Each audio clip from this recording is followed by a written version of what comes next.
Welcome to the Holding Priority Podcast, the Magic the Gathering CDH podcast. I'm Cardboard Cryptid. And I'm the Game of Ghost. On today's episode, we'll discuss the entire Aether set. Yep. It's full of artifacts and vehicles and saddles, it looks like. Yeah, and it's Aetherdrift, not Ether, but I'm Oh, going to call it Ether just so I don't mess it up. I thought it was Aetherdrift. Or Aetherdrift? Yeah, Mm, one of I don't those. know. Whatever is on the title. Just read that in your head, and that's what it's called. That's what we had. Yeah. Before we get into it, let's go into the shuffle up.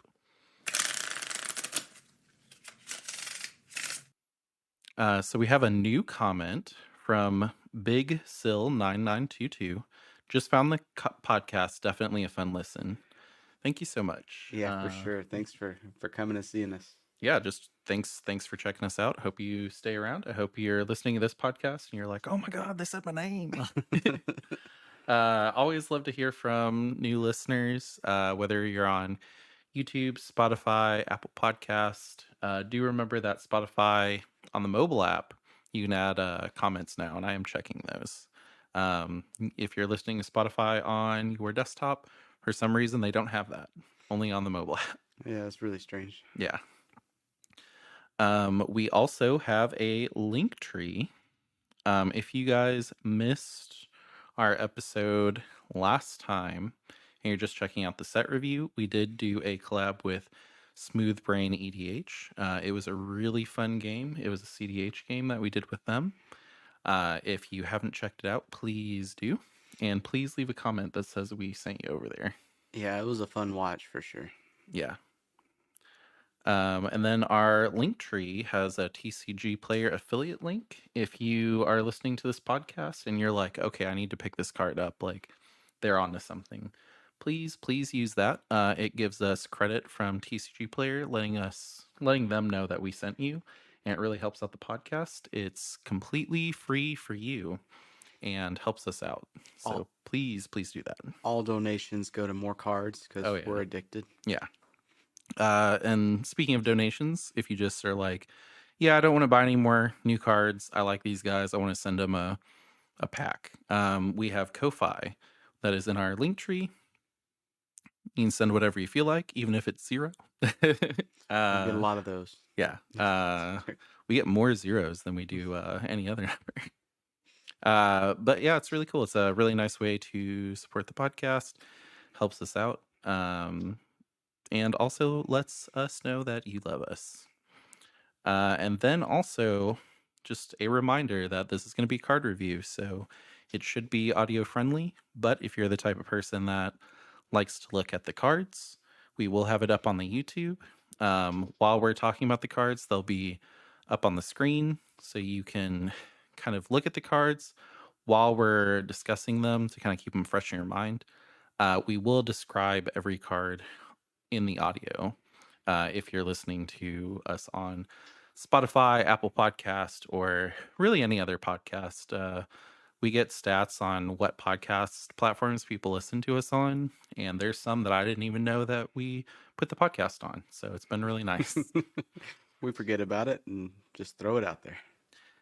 And if you are on YouTube listening to this, please like, comment, and subscribe. It helps a lot. And if you're listening to us on a podcast platform, this is your first time, please set us to auto download. Helps out a lot with our stats. All right, let's talk about the Aetherdrift set.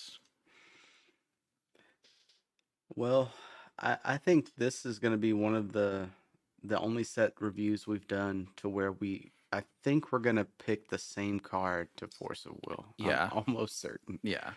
And if you're new to our card reviews, what we do, and I have a little document here in case you guys hear the paper. It's official. Comes So in I a black remember. folder.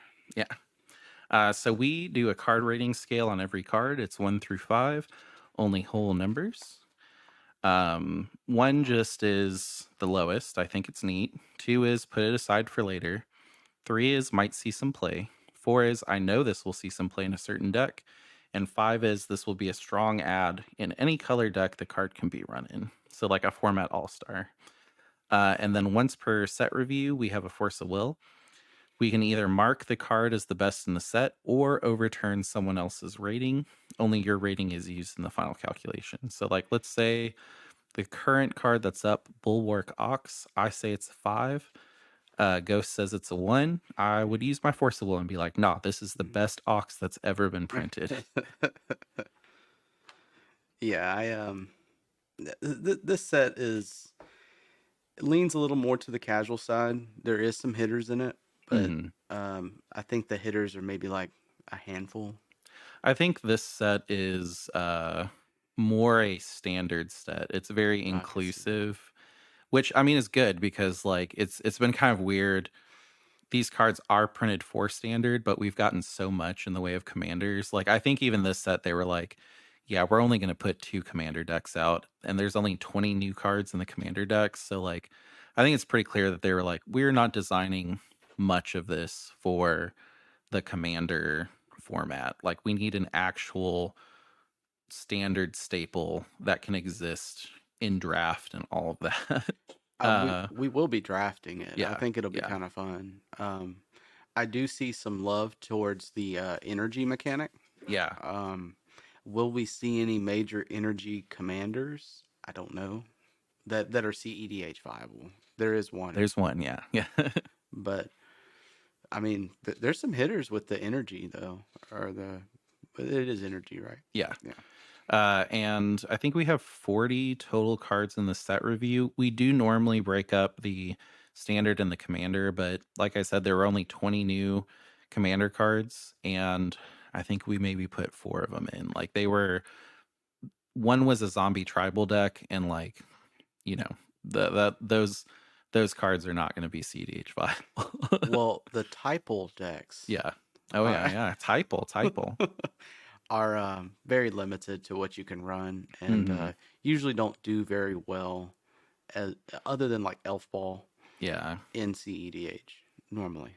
Yeah, and the other one was Temir Energy, which was just it's cool. It's a really probably a really fun pre-con experience, but this is a CDH podcast, so only things that we think are neat are going to show up at Yeah, the very least. we put that to the back burner. Yeah. Let's go over this first card. So, Bulwark Ox is 1 generic and a white creature, Ox Mount. Whenever this creature attacks while saddled, put a 1/1 counter on target creature. Sacrifice this creature. Creatures you control with counters on them gain hexproof and indestructible until end of turn. It has Saddle 1, which is tap any number of other creatures you control with power 1 or more. This mount becomes saddled until end of turn, saddle only as a sorcery. It is a 2/2 and a rare card.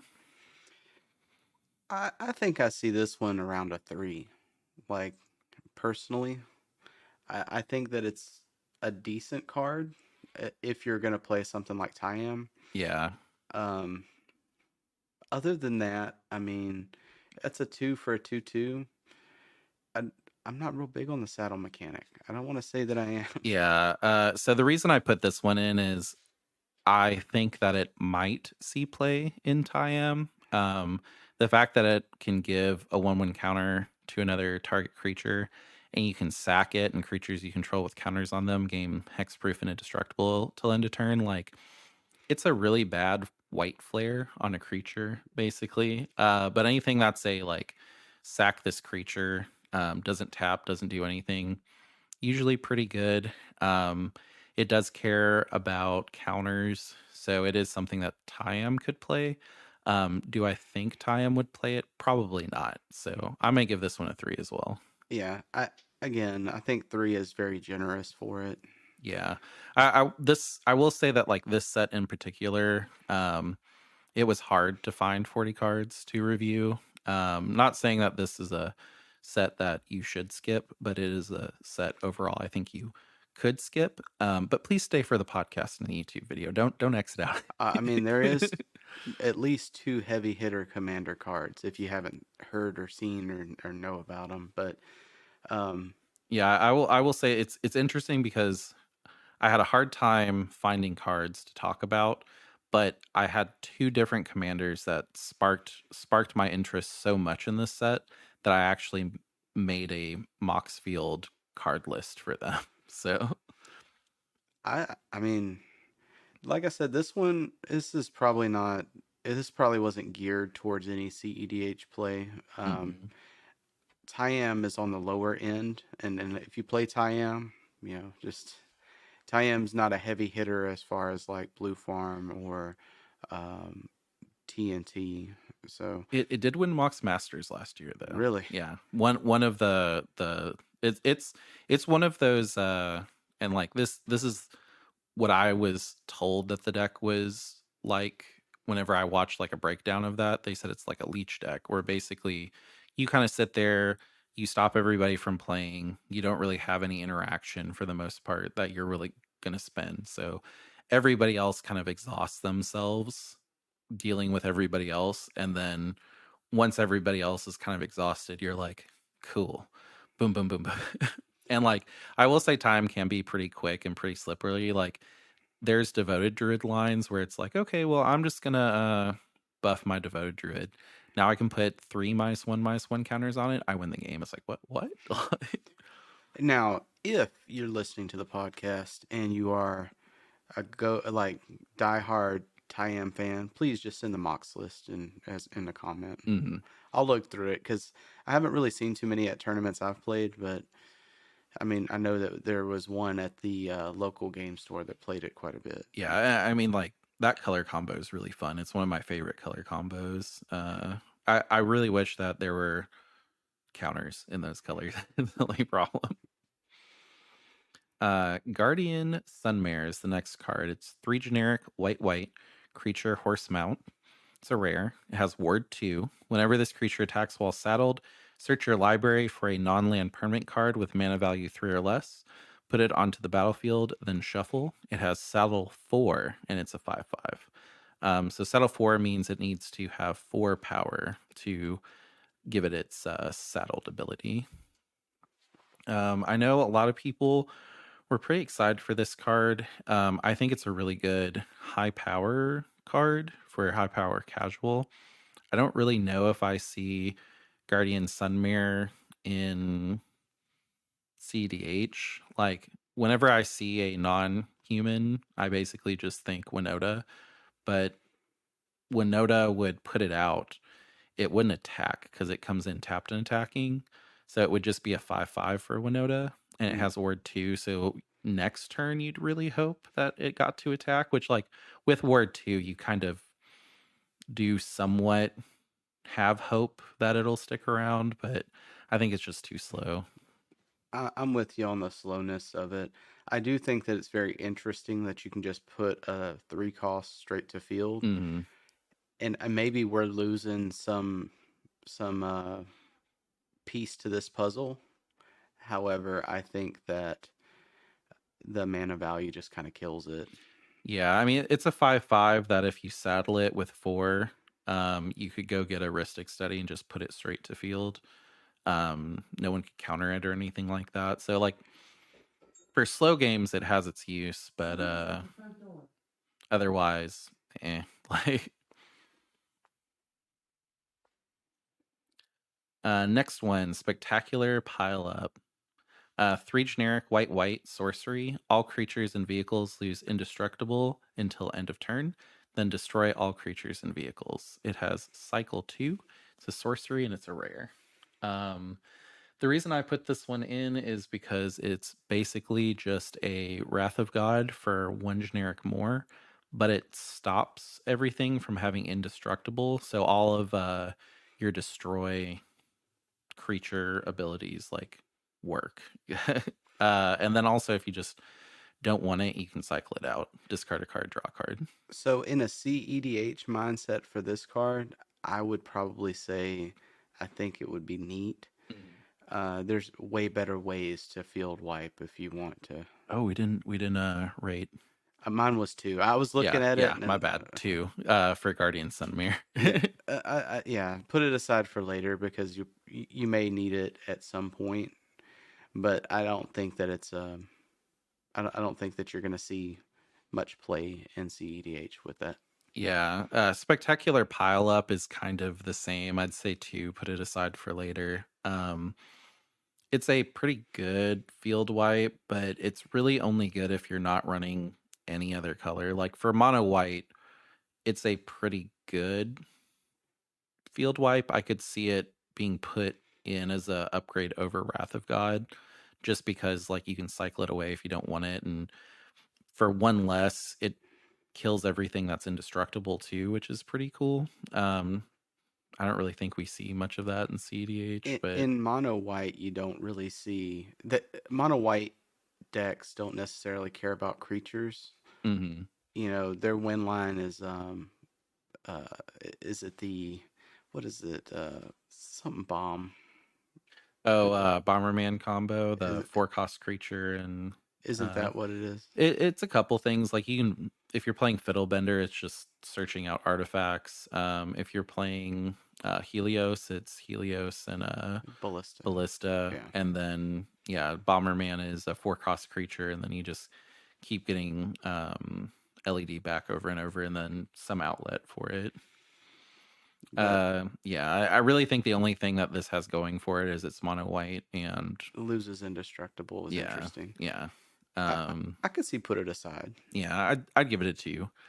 And that is the end of the white cards. So if you are a mono white player, it's not That's a all you great, got. yeah, yeah, Now, yeah. This like I said, I had to reach for some of the cards to and colors to have any type of like anything in the review. So this is less of a card review and more of just a heads up. So this one is Kelorna, the Coral Tyrant. It's a 1 generic and a blue legendary creature octopus. It's a vanilla creature, so no abilities on it, and it's a 0/8. So every color got a pretty giant, well costed legendary creature. So if you're the type of person that's just like, I don't care what my commander does, I just want it to cost low and have a big old butt. Um, Pretty much everybody got this. Black got a 7/2 like hmm, creature for 3. I want to say like they're very well costed, or priced. I don't know with proper mana grammar. value. Yeah, good CMC. That's probably the best way to Yes, say I it. like that one. They're legendary, so in standard you can put multiples of this in a deck, but you can't have multiples of them out. Um, I think it's interesting. I'm probably not going to rate this one just because it's more of a heads up. This is in the set, in case you're running a deck that really cares about toughness or power. Like Uh, those options are around. Would you build a mono blue octopus commander off a 0/8? Probably not. I mean, Sisei looks for legendary creatures. I mean, it's a two. It would stop people from smacking me. Yeah, Now, if you're flying, I'm just out of there. But I'd almost say that like Sisse wants to go get a oh, I wouldn't if you're get it. yeah, that's what I'm yeah. I wouldn't Exactly. grab it. I would just have it. Like if it had 2 mana and nothing to do on the turn, that would be a Yeah. decent blocker. It wouldn't have any effect on strategy as far as other than just being an extra color. Yeah. And then you were saying that you could see this going in Plagon if somebody was just like, I just want a really big butt. Yeah, Like yeah. I mean, now there's not a lot of those playing. yeah. Even Cisseus kind of lost some of the grace she had. So I mean, I even say in Plagon because Plagon for 1 white, they deal damage equal to their toughness. So this is swinging for 8. It's an 8/8 basically in Plagon for white, which I mean, you're not really doing beatdowns in CDH, but I mean with some of the games you get there. I've gotten there where I'm just like you've stacked this game out so much, you have messed the board up so hard, and you're not winning. I'm just gonna hit you as hard as possible. Diversion unit, 1 generic and a blue artifact creature robot, flying, has the ability of blue, sacrifice this creature, counter target instant or sorcery spell unless its controller pays 3. It's a 2/1. To be honest, I kind of like these type of cards. Mm-hmm. It's in the same color combo or same color as Glenalindra, and I Mm. would rather have Glenalindra, but it's interesting to have. Glenalyndra's 3 though. Yeah, So yeah, like the reason that I put this one in is because I also think that these just as an ability counter spell are pretty good, but I don't think we've ever had that on an artifact creature before. So if you're a commander that cares about artifacts and you want this ability, now there's a card for it. I could see it going in Urza. Yeah. I mean, you could tap it itself with Urza Oh yeah, for blue and then sack and it. then That's sack pretty it. good. I mean, So it's a free what spell pierce is 2 or 3? no, Spell Pierce is one. I thought Days was 1 and spell pierce was 2. Because when I look at Spell Pierce in my head, I see it as the tattoo art.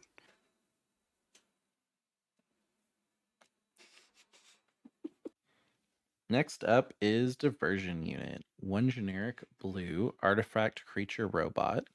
Has flying. For blue, you can sacrifice this creature, counter target instant or sorcery spell unless its controller pays 3. It is a 2/1. I like these type of cards personally because they're kind of sneaky as far as counters go. Um, and then it's one for you pay one so that they have to pay three, or you counter it. I like these type of cards. Yeah, I think it's cool because number one, it's the first time, as far as I know, that we've had an artifact creature that has had this ability. And also counter target instant or sorcery spell unless its controller pays 3. So pierces 2 for 1. Yeah. And this requires a lot more investment, but it's 3, which is a lot better. And then whenever you saw this card, you were saying that with Urza, for 2, you could put it out. And then Urza is an external tap. So it will tap for blue, and then you sacrifice it, and then they have to pay 3. So, So it yeah. pays for it. Yeah, it pays for itself. Initially when I first saw this card, I thought like Glenalindra, Hmm. and Glenalindra was better. However, for Urza, this is way better than Glenalindra. Yeah. I mean, I think for 2 to have like a 2/1 flyer that just sticks around, and then, if you want to swing with it, you get to swing with it. Oh, If you want to just keep it up as a flying blocker, like let's say you're going against Tivit and you're just like, well, I don't want Tivit to actually like kill me, so I'm gonna keep this as a flyer blocker. yeah. For Urza though, like you don't have to tap this to sack it. So Urza Mhm. lets you tap a artifact to gain the mana, and then you can just do it automatically.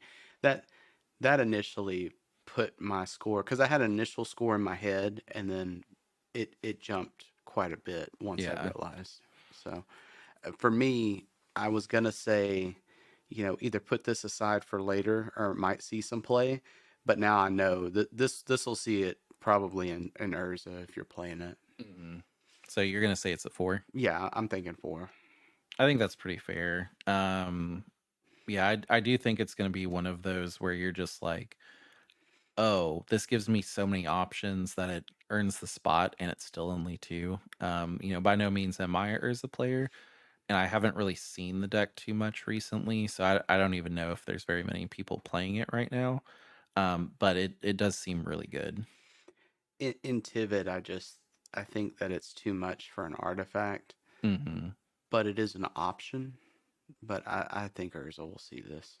Well, Tivit has what, Ward 3 already, so Tivit already counters instant or sorceries that are going to mess with Tivit. So, Well, you people try to kill your time sieve, oh yeah, yeah, yeah, so that's where it would be a protector for time sieve. yeah. All right, 4. Mew Yanling Windrider, 2 generic blue blue legendary creature human wizard pilot. When this creature enters, create a 3/2 colorless vehicle artifact token with crew 1. Vehicles you control have flying. Whenever one or more creatures you control with flying deal combat damage to a player, draw a card. She's a 2/4. So this is the first time I believe that we've seen this planeswalker desparked. So the art is really cool. Yeah, I Uh, really like the art of it. yeah. Other than that, I don't really. I think it's neat. I'm So I'm with that. yeah, I'm with a 1. yeah. It's a Just 4 cost that puts out a 2/4, and then a artifact that can be a 3/2 and gives vehicles you control flying. But in CDH, I don't really think there's a lot of vehicles, even with this new set. Um, it's cool. Like it does a lot of things, but I don't think it does anything that CDH will really care about. And I don't think this is good enough for a mono blue commander. no, it's the CMC kills this, and then 2 blue pips kind of shuts it down in other decks. If we're wrong, put it in the comments. That's what I Yeah. would say. Yeah, I think it's cool. Any card that's showing up on this review, like at the very least, we think it's neat. But I don't really know what Moo Yanling would do in CDH. Looks cool though. Like, For sure. all right, so 1 for this one. Repurposing Bay, 2 generic blue artifact. For 2 generic and tap, sacrifice another artifact. Search your library for an artifact card with mana value equal to 1 plus the sacrificed artifact's mana value. Put that card onto the battlefield, then shuffle. Activate only as a sorcery. So we have seen Birthing Pod, and we know how broke Birthing Pod is. This one they priced a little bit higher. It's 2 in tap, and it goes and gets artifacts. The thing about artifacts is they tap for more than, like, they tap right away.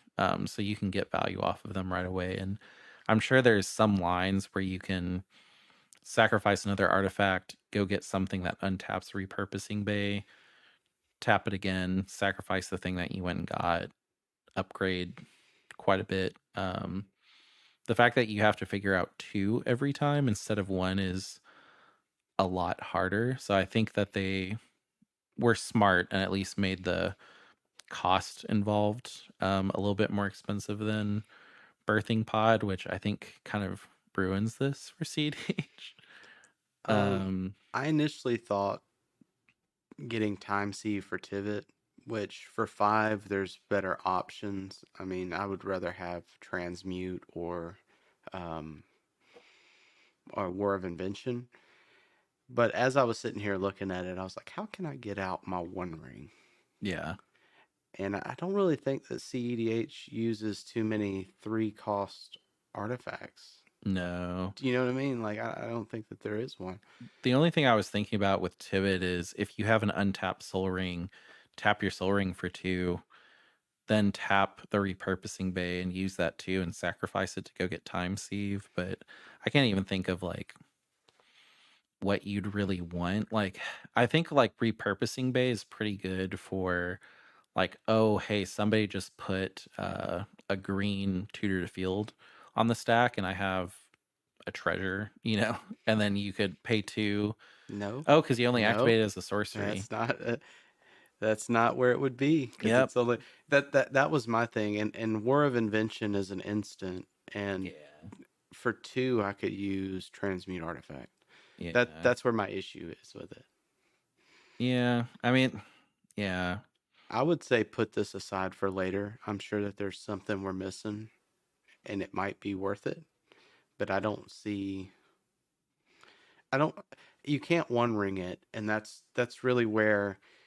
And maybe I'm wrong, but I don't see a creature for 3 that you could sack to get 1 ring, or an artifact for 3.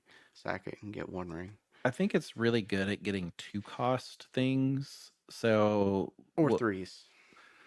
yeah, I guess from Arcane Signet. I mean, like, tapping a Soul Ring and turning it into like an Agatha's Soul Cauldron is pretty good, but like sorcery speed again, like, For 5 is kind of hard to deal with. yeah. I think there's more efficient tutors out there. It feels weird being like, oh hey, this is a blue Birthing Pod, but for artifacts, and saying it's a 2, but I feel like that's the right the right call. I mean, I'm sure that there's a way to break this. I just don't can't think of it at the moment, Yeah. ultimately. I also just can't think that it's mana efficient enough to where this is your go-to line. Yeah, no, this isn't going to be the win all be all type Yeah. of thing. This is like I haven't drawn the card that I need and I really need to pull it out. And for some reason, anything I can still search. Yeah. Yeah. All right. River Churn Monument. One generic and a blue artifact for one generic and tap. Any number of target players each mill 2 cards. And then it has the exhaust ability, which I don't think we've gone over exhaust. You can activate each exhaust ability only once. So whenever you use the ability, it basically is removed. The text is removed from the card Mm. effectively. So it has the exhaust ability of 2 generic blue blue tap. Any number of target players each mill cards equal to the number of cards in their graveyard. I like this for Gralnock just because it's one of those cards that I would have really liked to have in Gralnock, and it has a frog on it, so Yeah. that's Uh, why it's on this review. I was gonna say, don't lie to the listeners. It has a frog. That's why we do it. Yeah, I mean No. it does have some other value, like for 2 and then 1 generic and a tap. You pretty much just have turned off top deck tutors because anytime someone tutors to top, you can be like, for 1 and a tap, I can just remove it like at any time I want. Um, is this going to see a bunch of play in CDH? No, I don't think so. And I even think Gralnock it was good when it came out, but I think the power creep has gone way too far that I'd say it's a CDH deck, but it's like a kitchen table CDH deck now. I would say it's high powered. Hmm. However, I'm a little askew with it's CEDH. It's not tournament CEDH. I think that's the best way to Yeah. put it. Yeah. We'd had I thought it was really strong for a while, and I was like, no, I'll put some work into it. And then we went to a tournament, and while we were kind of waiting, we decided to play with like our pet decks. And I just did nothing like at all for 2 games straight. Like they were just like, oh, if he gets a Grawl knockout, we're all gonna jump on him, right? And they were like, oh yeah, like clearly, like that's too good. And I was just like, oh, okay. And I try to get him out as fast as possible so that people couldn't stop me. But he's a 4 cost, so 2 generic, green and blue, I think. So it was really hard to get him out. I do believe that was also pre-bans. Yeah, So and it was pre-bans too. Yeah, not having your Jewel Lotus kind of, yeah, I think it killed a lot of decks that were right on the edge. yeah. Yeah, I liked it. It was a lot of fun. It was fun to have a second hand that was 20 cards deep, but yeah. Yeah. I Oh would yeah. say I would probably say I mean if a mill deck comes out, I could say put it aside for later. Yeah, I mean in CDH you don't really want to mill your opponents if you can help it. Like being able to keep tutor to top is pretty good. And I'm sure there's some like mono blue Thassa combo that would use the exhaust ability. Um I think it's too involved. So I think I'll give it a 1. It's just neat. Yeah, I won't argue that either. I mean, I can't think of a mill deck at all that's viable. Yeah. So I can think of a lot of like high power casual, like kitchen table CDH ish, but like nothing that you would actually see at a tournament. Because at a tournament, if you mill me, I'm just like, yes, cards. it's like Like, I have access to these. yeah, Yeah, I say a one. it's like, oh, if I get a reanimate in my hand, I can get my creature or any creature that got milled. Thank you. Like, Yeah. yeah, 1. Stock up. This will be a pretty quick one. 2 generic and a blue. It's a sorcery. Text is look at the top 5 cards of your library, put 2 of them into your hand and the rest of the bottom of your library in any order. I just think this is interesting because it is not draw. So if there's a Bowmaster out and you really need to get some value, you can stock up for 3, go 5 cards deep, and then put those 2 cards in your hand. You don't draw them. Um, which can get you out of a couple situations for 3. and sorcery speed, I don't think CDH is going to run it, but I just think it's neat. So I think if it was an instant, even at 3, I think you could see some decks playing it. yeah. Just because you would get past, you could. So on the player before mine's turn, if I didn't need to counter anything, I could get around Smothering Tithe and Bowmaster. Hmm. But being at a sorcery, I just don't think it's worth. 3 mana is a lot. Yeah, and I will say, like, I saw a lot of Smothering Tithe to where, like, there was a lot of draw and a lot of Smothering Tithe and then a lot of Bowmasters. But even so, I don't think I would care to go only 5 deep and get 2 cards for 3 at sorcery speed. Yeah, no. I'd say put it aside, but otherwise, like, it's a cool option, and I'm glad that the designers are kind of seeing the problem, and maybe like they just made the right decision not knowing about like where we're going to be at CDH. But it's nice to see that there's a card where it's like this does kind of solve the problem of like Ristic value, Smothering Tithe value, Orcish Bowmasters by saying put instead of draw, but it's not efficient enough yet. It's also uncommon. Mhm. So it's not a rare and it's not a mythic. This is just an uncommon card. Yeah. So you'll So, you'll get a lot of them. Like yeah. yeah. Put it aside, have it there, but 2 is probably where we put it. Yeah. Transit Mage, 2 generic and a blue, creature, human wizard. When this creature enters, you may search your library for an artifact card with mana value 4 or 5. Reveal it, put it in your hand, then shuffle. It's a 2/2. It's basically a trinket mage effect. I don't think we've ever had mana value 4 or 5. I think we've had 6, 1, 2, and 3.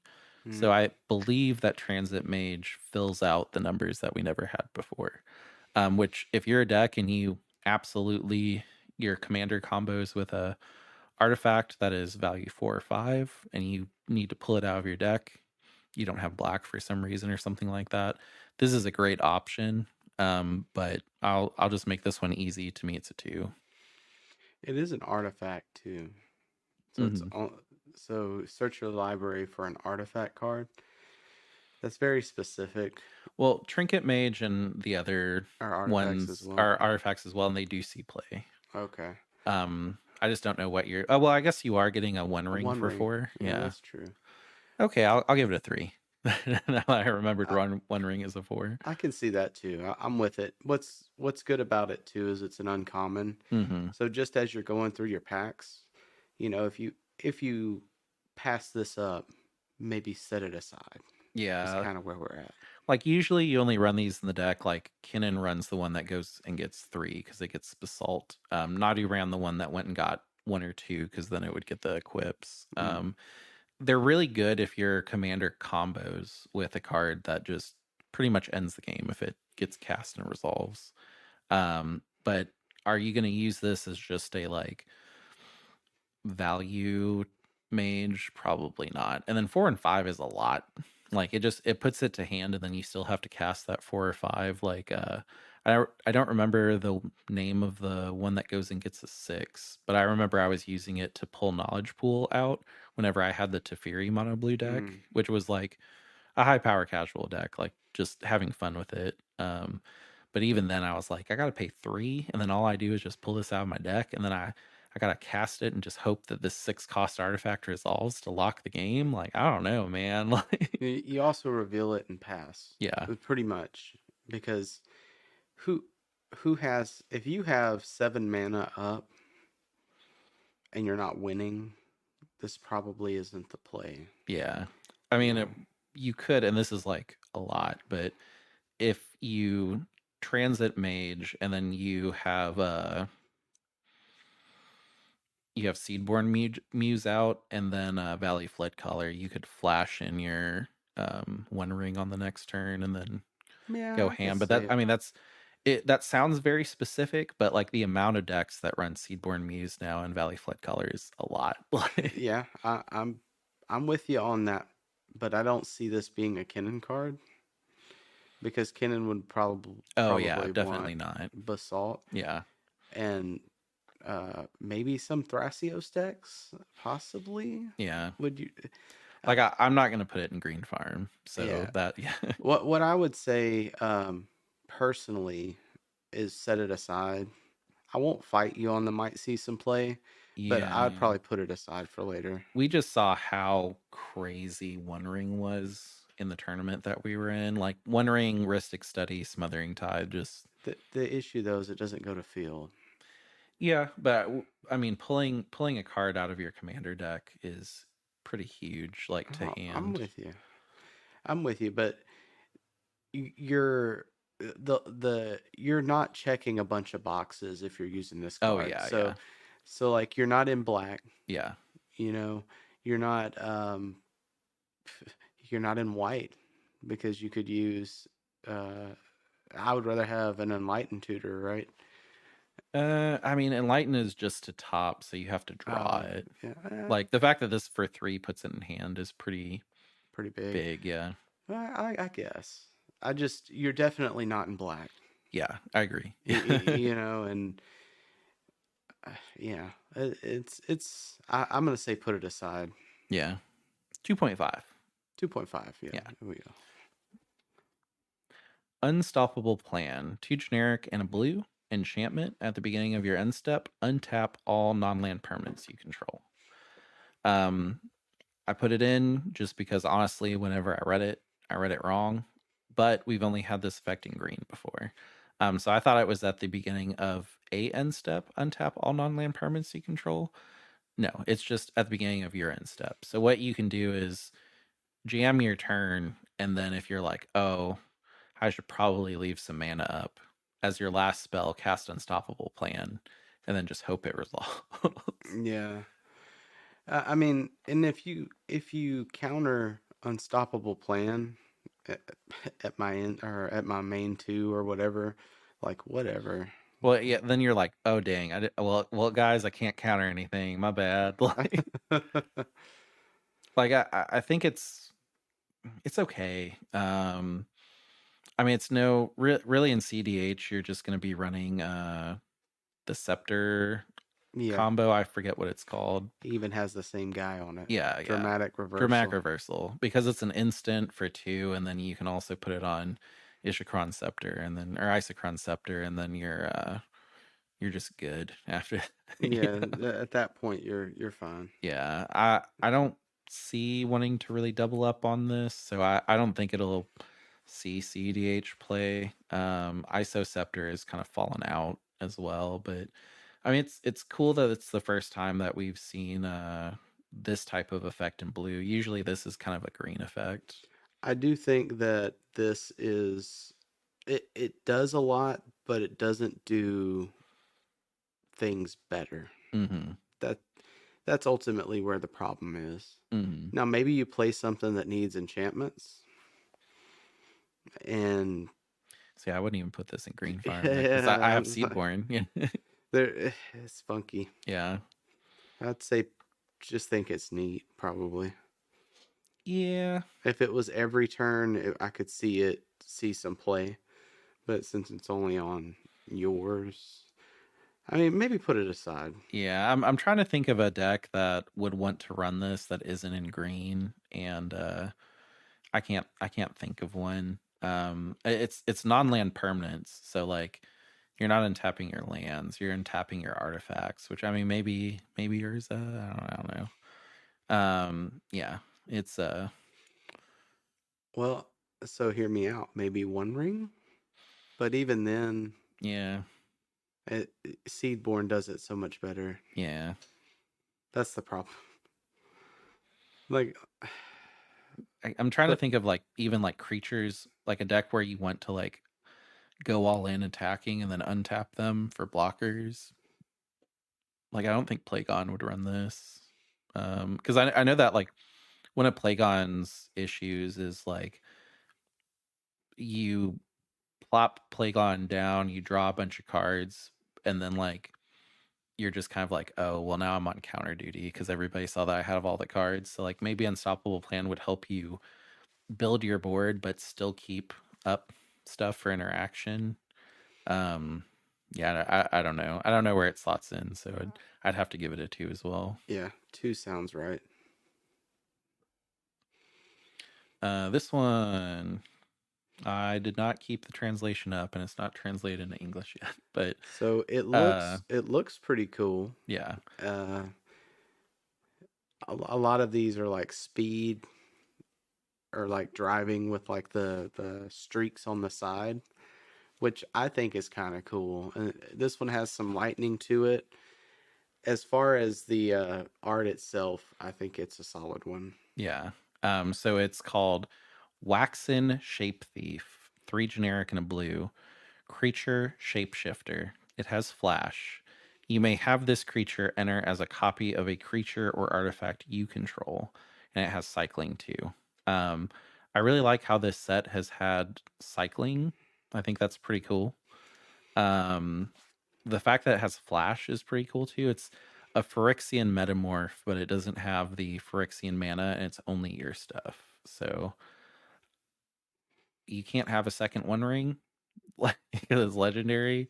I don't know. Like it seems like a 4 cost flash clone would be better, and if it could clone your own Rhystic Study, it'd be really good. But it can't. So Um, what artifact or creature would be worth it? Maybe maybe Bloom Tinder or something. I don't see it. I think that again, I don't want to sound like a broken record, but I think that this set had a lot of cards that do things but don't do them as well as others. yeah, the only thing that I can think of that would be good with this card is like, let's say someone tries to swords your op agent, you can flash this in and the ETB will hit while the op agent is still on the field. So you'll be like, okay, well, you removed my op agent, but now this clone is a copy of it, so it's still around. Same with like if there's a Graph Digger's Cage or something. It's just you're doing that for 4. Like it is on a creature body, so it's hard to deal with, but usually removal like that is going to be 1 in CDH. Like it's going to be a Chain of Vapor or Swords, and then you're like, haha, for 4, I stopped you. Like, I mean, for 6, you could play a Gilded Drake and then copy your Gilded Drake as it ETBs. yeah, I mean, specific. yeah, It's really really specific. Clones always have a certain place though, so I would probably say a 3 if I had to measure out. I don't think putting it aside does it enough justice because it is a clone. yeah. If it could clone your Rhystic Study, it would be an easy Oh 4. yeah, probably a 4. Yeah. Yeah. I'd say it's a 2. Like it's really hard to say that a clone isn't good, but I don't really think at 4 many clones have been good. Like they have to basically clone heuristic study, and this can't. So I'd give it a 2. I could pull it back to a 2 as well. I mean, the fact that it just clones your stuff, so it doesn't net you anything as far as like if your opponent has a stronger creature or something. Yeah, it's a I'm on top and I need to stay on top for 4. It's a win more, Yeah, and win mores are okay, but not if it's only artifact you get or 2 Seedborns for artifact or 4. creature. So you could that's actually kind of funny. So you could untap with Seedborn and then clone it, and then on the next untap you'd untap twice. So Does you'd that work? I don't think that works. so it's 2 triggers. So at the beginning of their untap step, you untap with the first trigger, and then while the other one's on the stack, you can float all of your mana and then untap it again. You'd have to have like a Instances or resource. flood caller. Yeah, but I mean for the most part, if you're running that, you have Thrasios, so you just be That's like, true. okay, like these are all my Thrasios manas now. Yeah, I mean that's kind of you make a point. Would I see that happen though? That's a lot to have Yeah, just extra value, yeah, but it is a cool combination of I put I put out Seedborn on the first Seedborn untap. I flop out him, but he wouldn't trigger then, huh? You'd have to wait till the next turn. Or it wouldn't trigger. It's a shapeshifter, Yeah. so it wouldn't trigger then. So it'd be the next one. Yeah. Which I But mean, you'd still still, get 2 turns of double untaps. Like, yeah. yeah, I don't know. I'd still say put it aside for later. Yeah. And if you're listening to us and you're just like screaming at the steering wheel or the wherever you listen to us at, which you could listen to us anywhere, Yep. then just put it in the comments where. You could be taking poop right now. Yep. Yeah. Not saying that you should be. And if you're driving, please don't Yeah. don't break to text or to message us And where it could go. don't take a poop while you're driving. Yeah. Unless you're wearing a diaper. All right. So we're saying it's what, 2 or 3? 2 for sure. Yeah. Gastral Raider. It is a 2 generic and a black creature vampire rogue. Has start your engines. So for the most part, I ignored the speed mechanic just because like It's slow. it just doesn't work in CDH. Like, so start your engines. Whenever an opponent loses life during your turn, if your speed is 1 or greater, increase your speed by 1. Max speed is 4. This ability triggers only once each turn. If your speed is 1 or greater, does it start at 0? I'm not sure. Which begs another question. What if I play another speed and I'm at speed 2 on this card? Am I at speed constantly? Well, this ability only triggers once each turn. Well, that's what I'm saying. So let's say I have the vampire guy and then another speed card. And the vampire guy is holding at 2 speed. Or 2, yeah, 2 starts your engine. And then the other one gets put out. Does it start at 2? I No? think it's like Monarch when it introduces the mechanic into the game and then it always It's exists. So I think my question is, when you start your engines, your speed is 1, but during that turn, if you deal damage, can you bring your speed to 2 that exact turn? I don't know if starting your engine counts as the ability triggering only once each turn. I think it goes to 1 immediately. I think it goes to 1, and then maybe if you do damage, it can go to 2. But maybe just starting your engines counts as the ability triggering. And I just want to be clear too. My question would be if if I have the vampire on the field and then I have another card that's a speed or that's a start your engines, would the second card see the first start your engine speed? Yeah. Okay. Yeah. So the Just start your clarifying. engines just introduces the mechanic Yeah. to you. Okay. And then on each of your turns, you can bring it up by 1. So you're either looking at 4 whole turn cycles to get max speed, or maybe 3, depending on if you can bring it to speed 2 in the same turn. That's interesting. Okay. Yeah, and like this whole discussion, pretty much why I was like, there's nothing great enough with max speed where I'm like, this is worth a 4-turn investment. Yeah, yeah. So when this creature enters, target opponent reveals their hand. You choose an instant or sorcery card from it. That player discards that card. Seeing a discard like this on a creature is cool because you can flicker creatures. So every time you flicker this card, you look at somebody's hand and you just peel out all of their instant or sorcery cards from their hand. I just think it's neat. This is definitely going to be a 1. And then at max speed, this creature gets +1/+1. It has menace. So 4 turns later, it's a 3/2. Ooh. Yeah, no. The max speed isn't really worth it. The discard card is where the value is at. Yeah. I think it's neat too, especially since it's just an uncommon. Mm-hmm.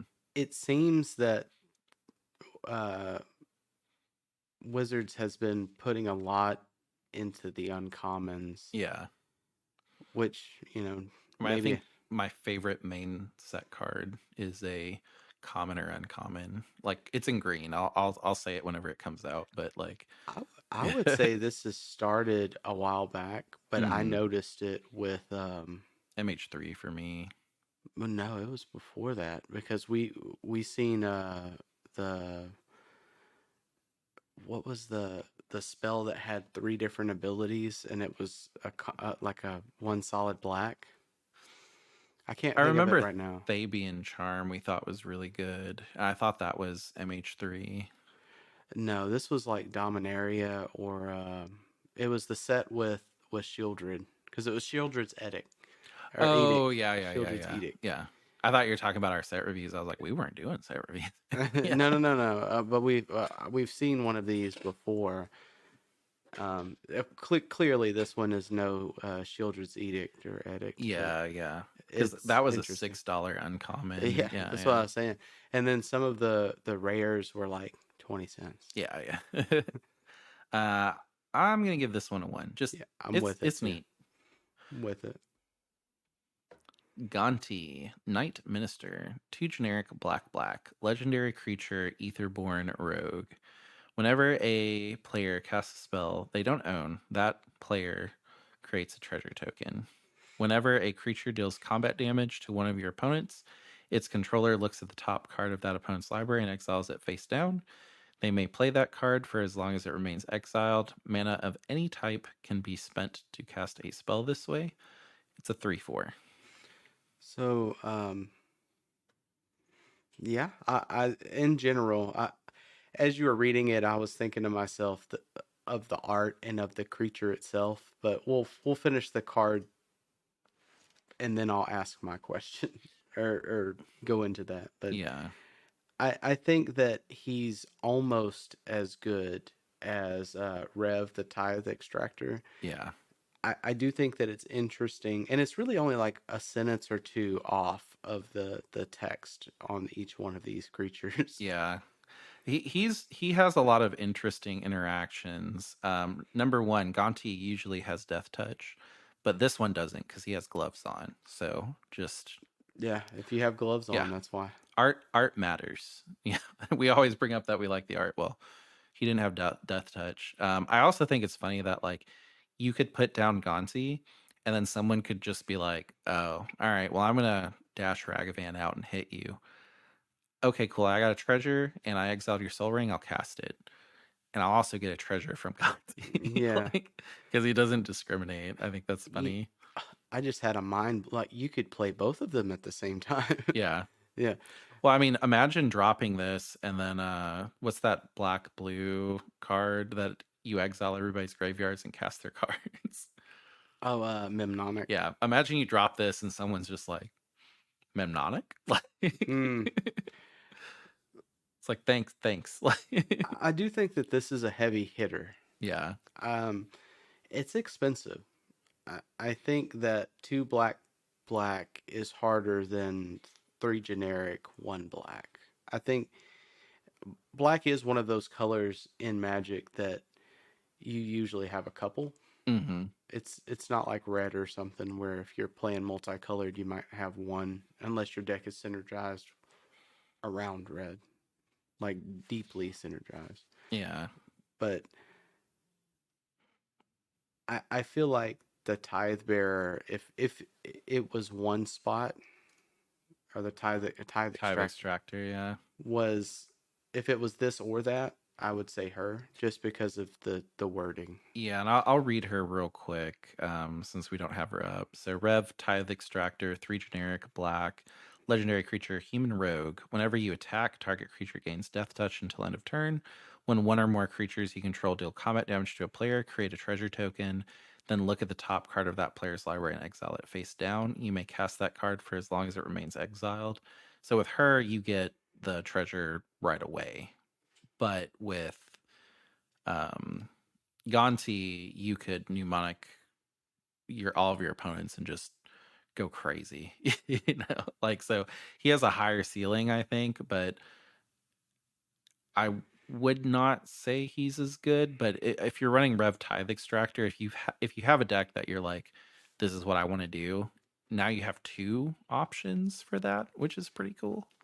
Um, and then if you have them both out, Just lol, silly, yeah, yeah. yeah.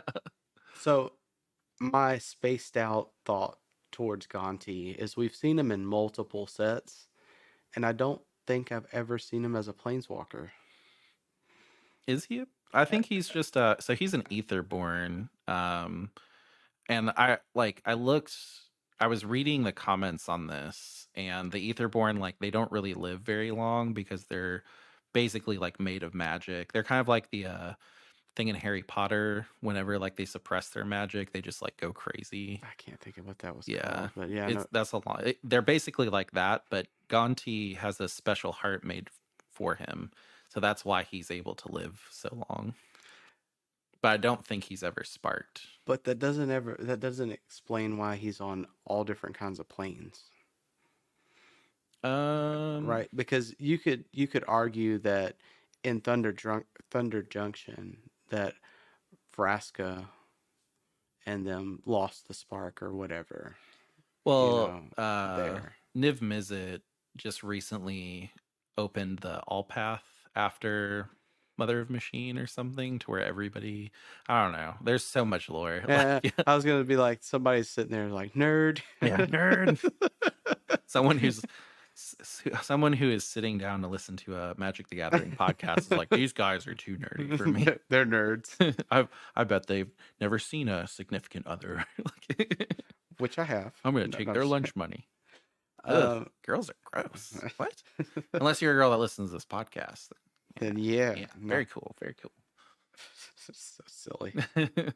But no, I just I thought it was kind of interesting that I can picture like like 2 to 3 different Gonti cards in my head, kind of.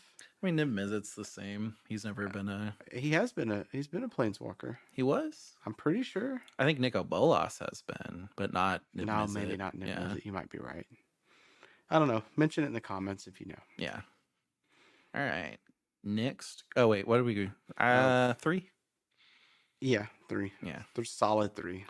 yeah. We've gone through almost all of the monocolor and not force of willed anything.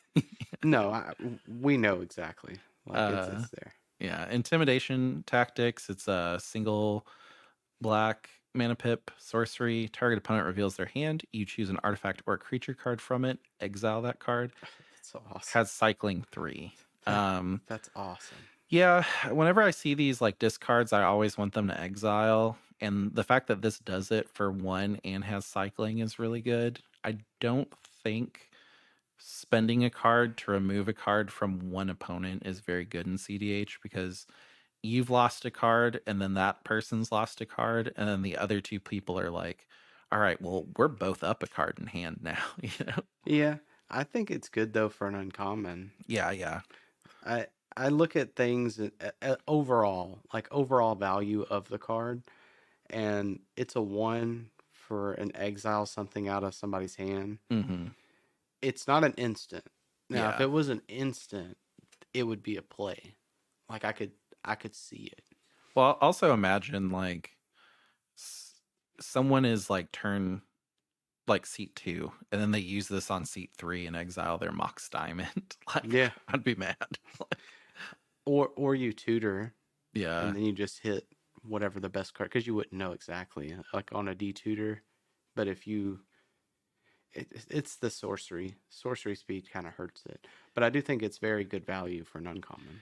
Yeah, I don't know. I think it's a trap card, like Think in so? CDH, because I feel like you drop a card and then the other person drops a card, and then your two opponents are just like, well, we're speeding in the front now, thanks. Like, Well, there's a lot of stuff you would storm off of too. So yeah. this is a cantrip.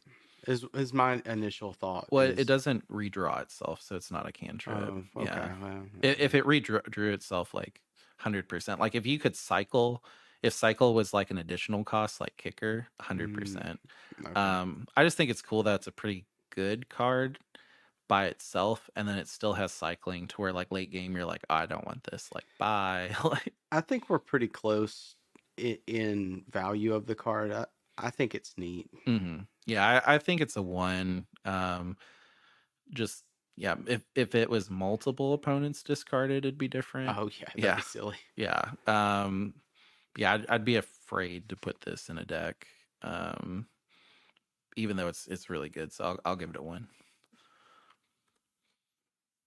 Now we're into the reds. This is Adrenaline Jockey. Two generic and a red creature Minotaur pilot. Whenever a player casts a spell, if it's not their turn, this creature deals 4 damage to them. Whenever you activate an exhaust ability, put a 1/1 counter on this creature, and it's a 3/3. So its power and toughness is pretty good for 3, and then also having that like, okay, well if you guys try to counter war on my turn, you're taking 4 each time, so you get 10 counters. GG.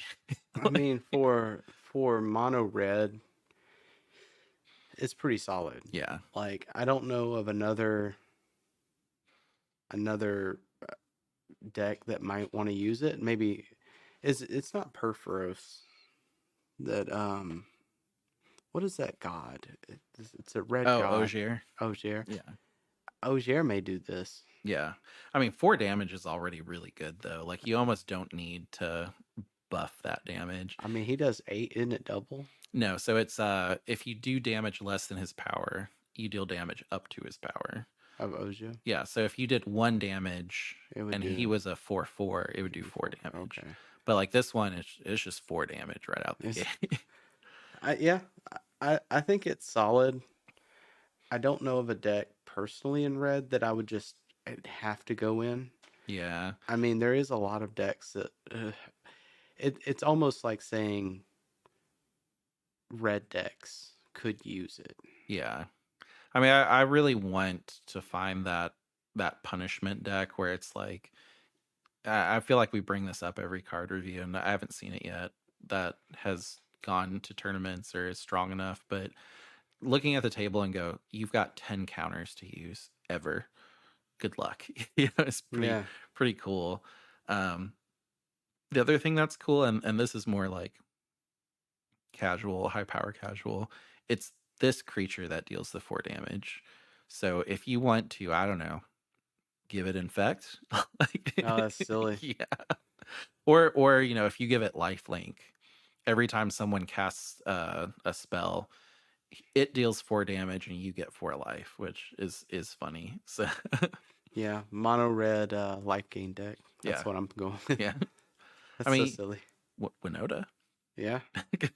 I mean, yeah, Winota might I don't think it does better than other Winota cards though. Yeah, but I think Winota wants smaller things that are non-creature. I like this card. I don't know where it would go though, so I will say a 2.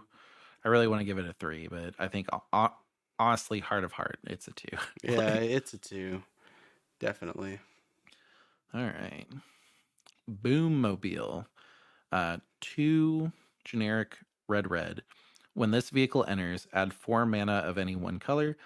Spend this mana only to activate abilities. It has an exhaust of X, 2, 2 generic and a red. This vehicle deals X damage to any target. Put a 1/1 counter on this vehicle. It has crew 2, and it's a 5/5. So when it enters, it's not a creature. So you can't do creature flicker effects on it, which is what I missed right away. I was like, oh, this and Emil just goes infinite and kills the table. It's not that easy. You No, need to have Emil, I think it was Feldalar Guardian that flickers a permanent, and then this. And then there's also, we'll go over it later in the video, but there's a white red legendary creature that makes all of your vehicles creatures just as a passive ability. But what I like about this is if you can figure out a way to flicker it infinitely with an ability that costs less than 4, with its exhaust ability, you can just kill the table. yeah, you automatically win. Yeah, so it's kind of crazy to see a card that enables itself. And then also like let's just say like for some reason you need to do 1 damage to somebody. You bring this in for 4, you get 4 red, you exhaust it, you do a damage to somebody, and it's a 6/6 now.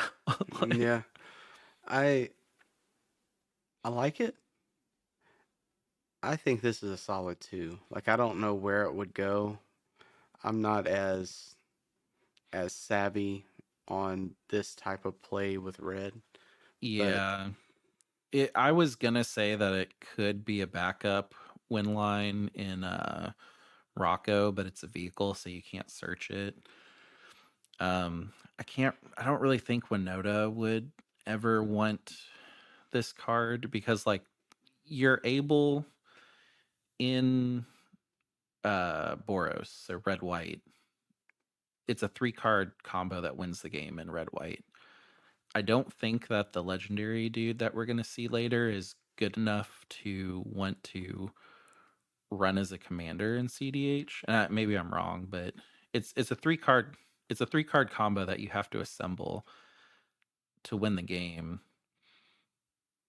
But the artifact itself can be countered as a non-creature spell. So like it's not a very usually like with a 3-card creature combo, you're like, okay, well if I can cast 3 creatures, I can win. This is well, I can cast 2 creatures and a non-creature and win. So it's not as good. Like, is it cool? Yeah. yeah, I mean, it's also in the colors. Like white tutors artifacts really well. Um, I don't know where it would go, but it's cool. I'd give it a 2. yeah, I think solid. Put it aside for later. Yeah. Next one is Count on Luck. It's red, red, red enchantment. So it's cost like Necropotence. So it better be good, right? But E. yeah, yeah. So what the enchantment does at the beginning of your upkeep, exile the top card of your library. You may play that card this turn.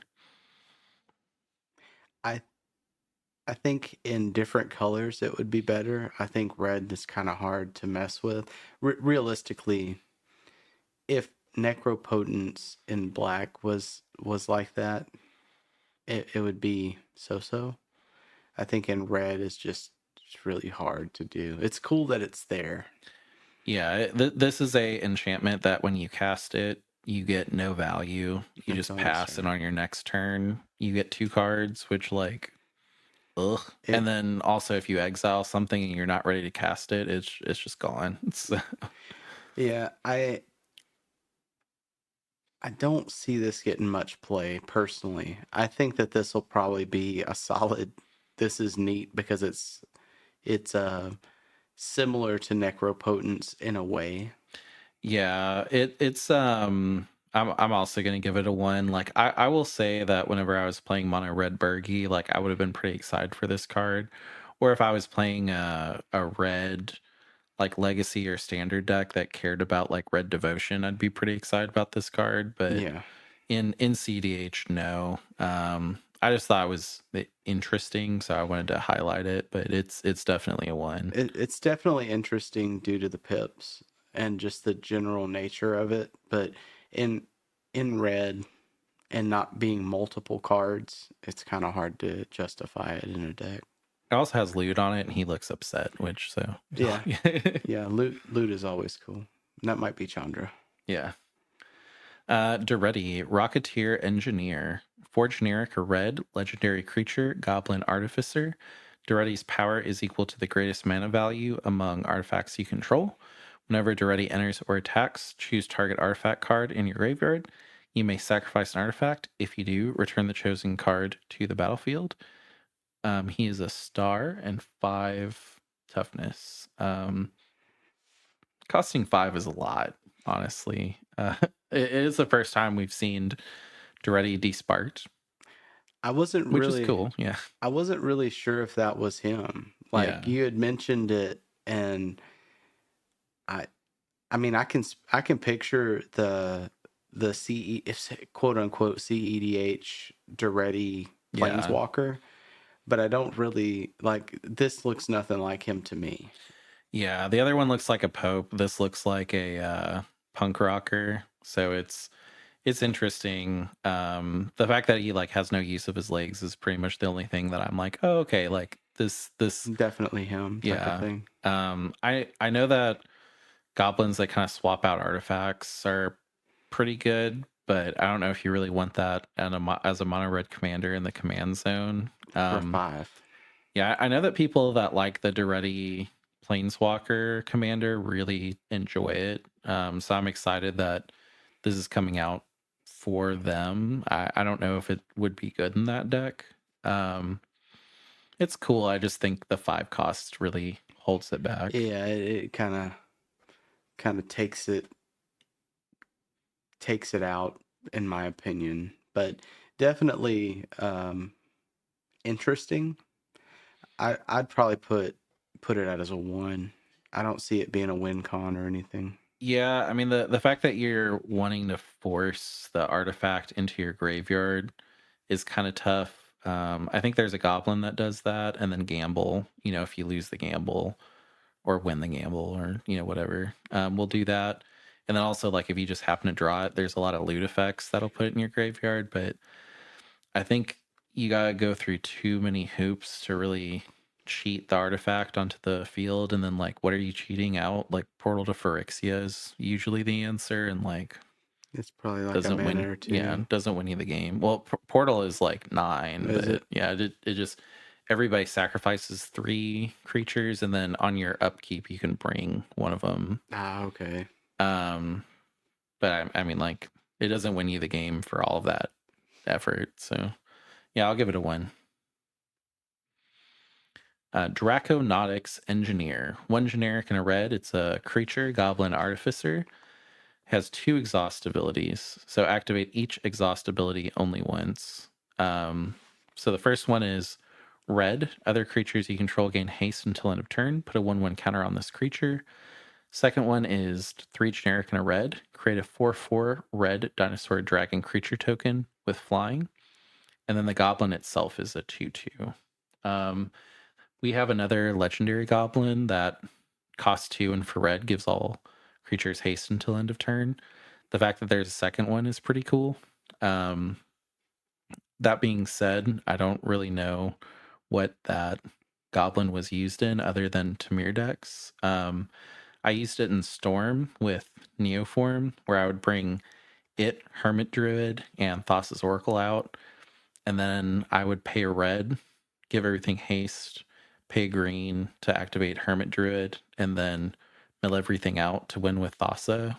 But I mean, that's really specific, and that's 8 mana to do all of that. Like 8 mana and 3 cards. So um, I mean, goblin haste enablers are always useful in different scenarios. yeah, Having an additional kind of get you more more options or repetitive, more consistency is the right word.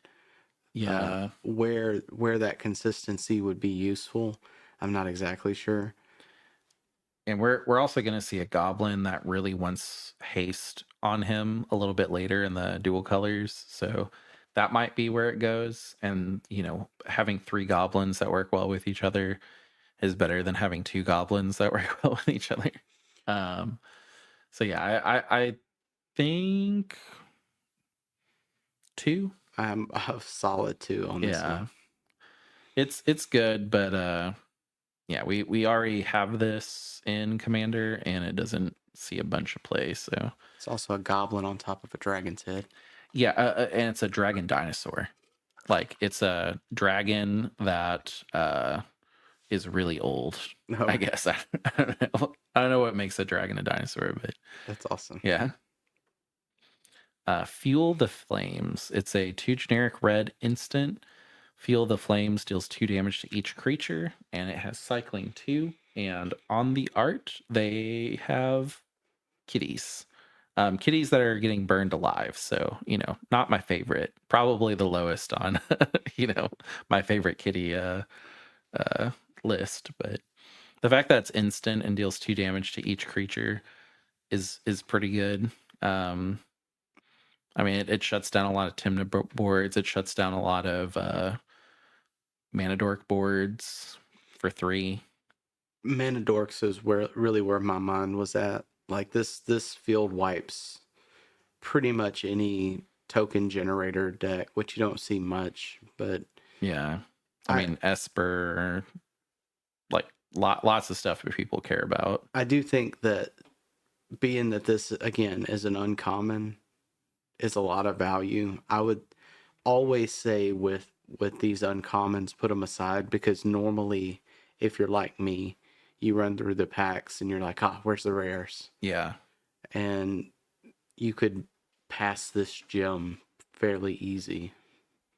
The thing I like about this one is it's pretty well costed for what it does. It's an instant speed. And let's say like it's in your deck and you're like, oh, I drew this. I have no use for this right now. The game is too far gone. For 2, you just discard it and draw a card. So like the cycling is always a really nice option of like you're not really going to want to put cards in your deck that you are like, oh, this thing doesn't do anything, but you can justify this one a little bit more where you're like, I can replace it and it can be a Underworld Breach fodder for 2. Yeah. Also, if you're holding this card up and let's say the race to value, you start to win it and you've got your Esper Sentinel or something. Let's say Esper Sentinel and a Fairy Mastermind or something like that. You can easily just be like, let me go ahead and cycle it for 2. Yeah, and you can cycle as an instant, so you can literally like wait until the opponent's end step that's going to pass to you, and you can look at the field and go, do I want to burn everything? Probably not. Will I want to in the future? Probably not. Let me cycle this thing. Let me cycle it, get a card, and Yeah, go ahead and have some, like you said, fodder for breach line or whatever have you. yeah. Uh, I'll give it a 3. Yeah, I could see 3. Yeah, I think the amount of options it gives you is pretty good, especially at instant speed. The whenever I read this when I was first looking at cards, I just immediately read sorcery just Mm. because I thought that's what it was, but instant is pretty good on this. Yeah, definitely. The instant brings this up to a at least one higher, in my Yeah, opinion. and we are seeing a lot more green lately, so Yeah, yeah, dropping out multiple mana dorks is really where it's at. yeah. Howl Squad Heavy, 2 generic and a red creature goblin mercenary, has start your engines, so we know it's a bad card. No, I'm kidding. Other goblins you control have haste. At the beginning of combat on your turn, create a 1/1 red goblin creature token. That token attacks this combat if able. And at max speed, you can tap it and add a red for each goblin you control, and it itself is a 2/3. So this was my pick. I misread it when I first seen it and thought it did a little bit differently. However, um, Krenko decks are always fun, and having more goblin poopers is really just kind of adds to the value of it. Plus, you can tap them for red, so if you need that I can't think of the double X spell that wipes people out, Oh, yeah. I know what you're talking about. but it's a I believe it's an instant that you can pay X twice and it deals damage based on that or triple damage, something like that. But anyway, It it, deals X damage to X targets. So if you put 8 into it, you deal 8 damage to 8 targets, and it yeah, can be the same target. So it's weird. but it's one of the red win cons. If In like high power casual, yeah, yeah.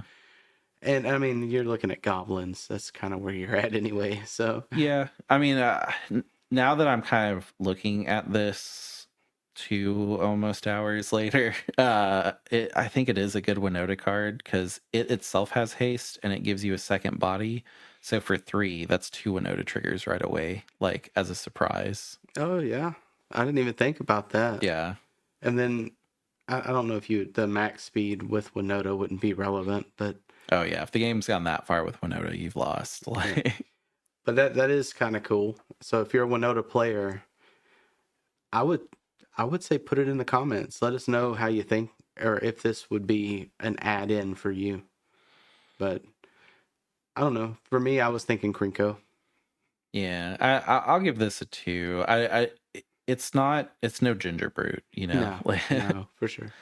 I'm um, with 2 as well. I I think just liked it. yeah, I think Winota is the only one that would use this, and I think it is good in Winota. But I mean, do we see Winota top 16 anytime soon? Probably not. This is also a goblin driving a bus with like goblins hanging all over the bus. So, Yeah, much better than the burnt kitties in the last big so upgrade. I like it better. It's a 5 here. No, sure. No, Give it a solid 2. solid 2. Beast Rider Vanguard. This is the one that I said I was really excited about. It's a 1 generic and a green creature human knight.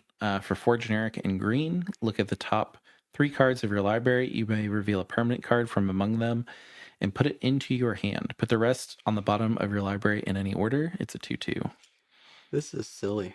So if you go infinite green, which easy, very easy now.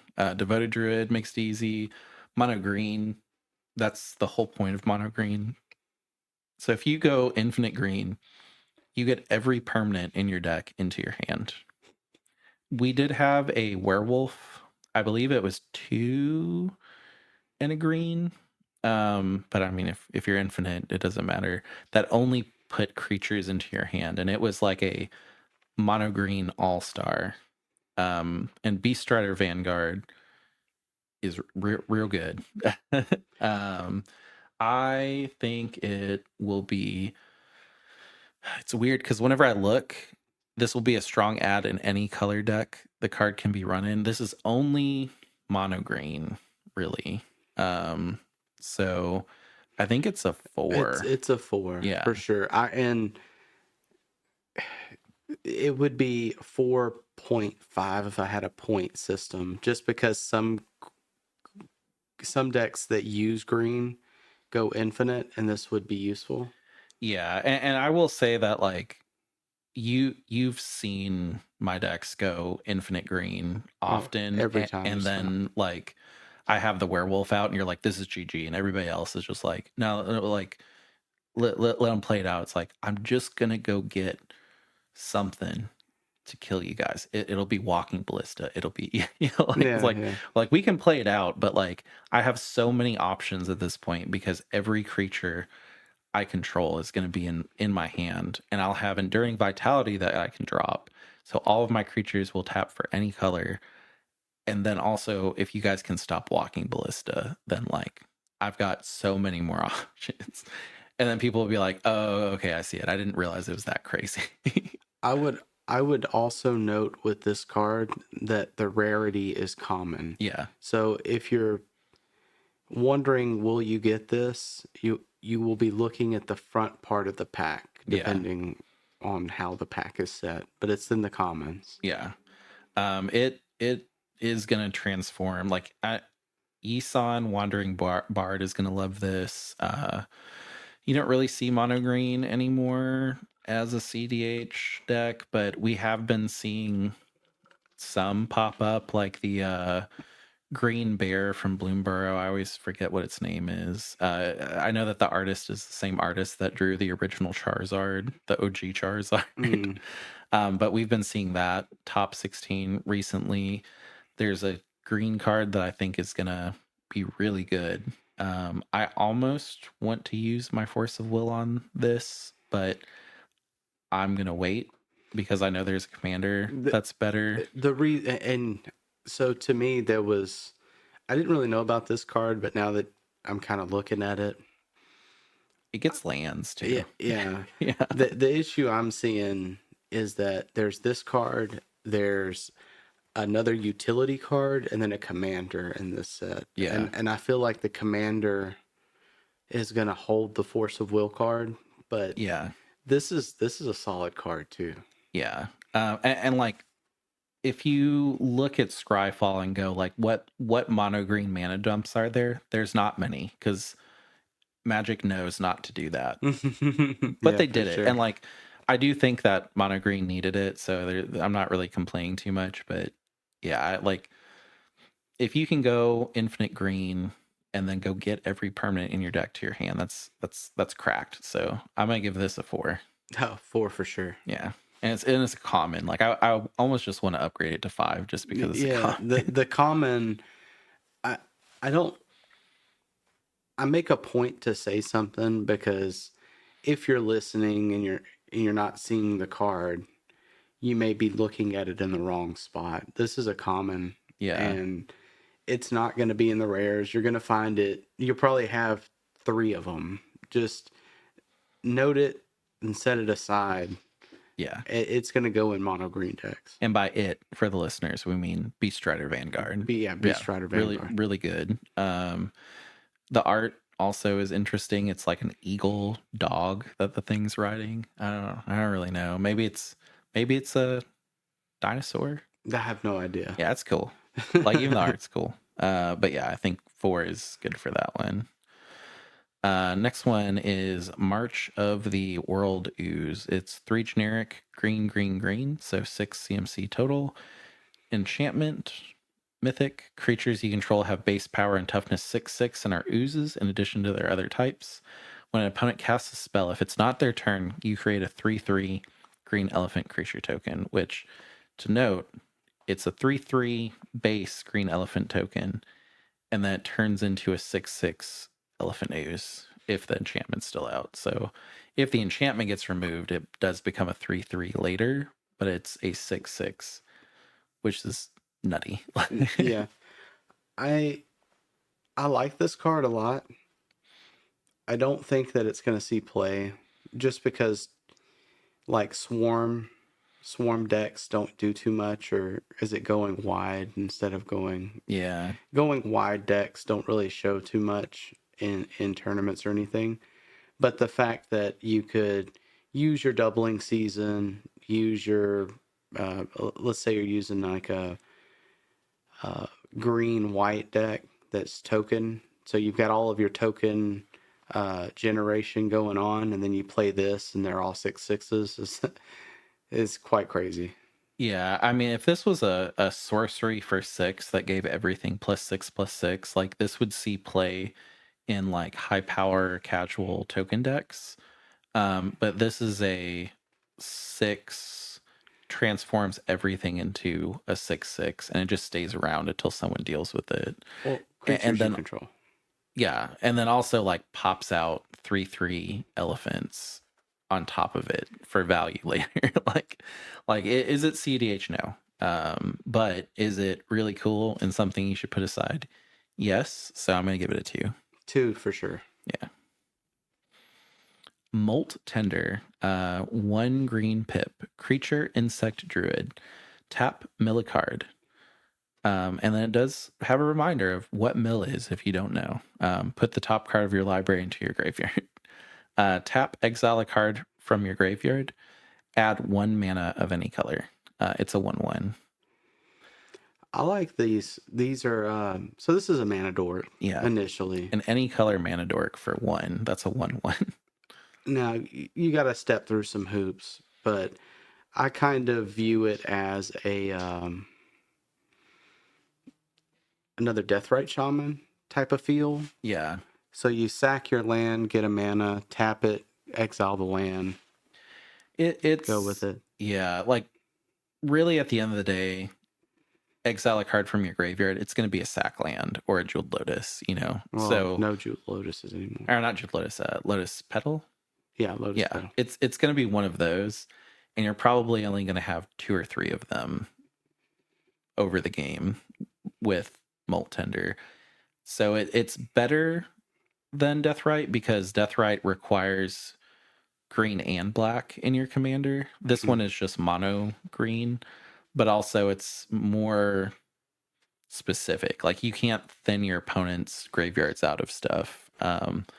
That being said, though, like single green, add any mana of any color is really good. Even if I can only use it maybe like 2 to 3 times. I mean, that's really all I'm expecting out of birds. Like birds is going to go away after I use it 2 or 3 times. So Yeah, I I think this is a solid 4. yeah, I don't know if it would. I don't think it's a 5, but I do think it's a 4. this will be a strong card in any color deck the card can be run in. Yeah, like I mean, we could say it's a 5 just because we haven't put one on it, and it does hold. It holds the value. I think it'll be a card that like at the draft you'll want to ask all of your friends if they pulled Oh, it, for and sure. you'll want a play set. So I'll say 5. I think for a while we'll be using this. I think for a while it'll be a really good card. I will note again that this is an uncommon. Yeah, like it's better than Delight Halfling somewhat in most ways, Yeah, I could see it. I and would, Delighted is like good. Yeah.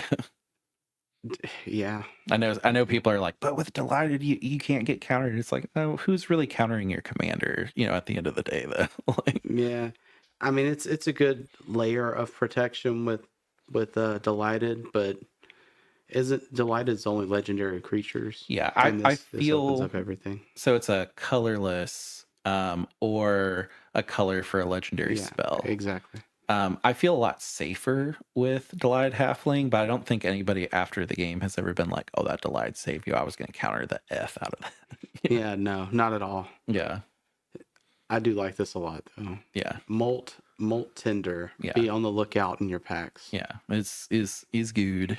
Give it a 5.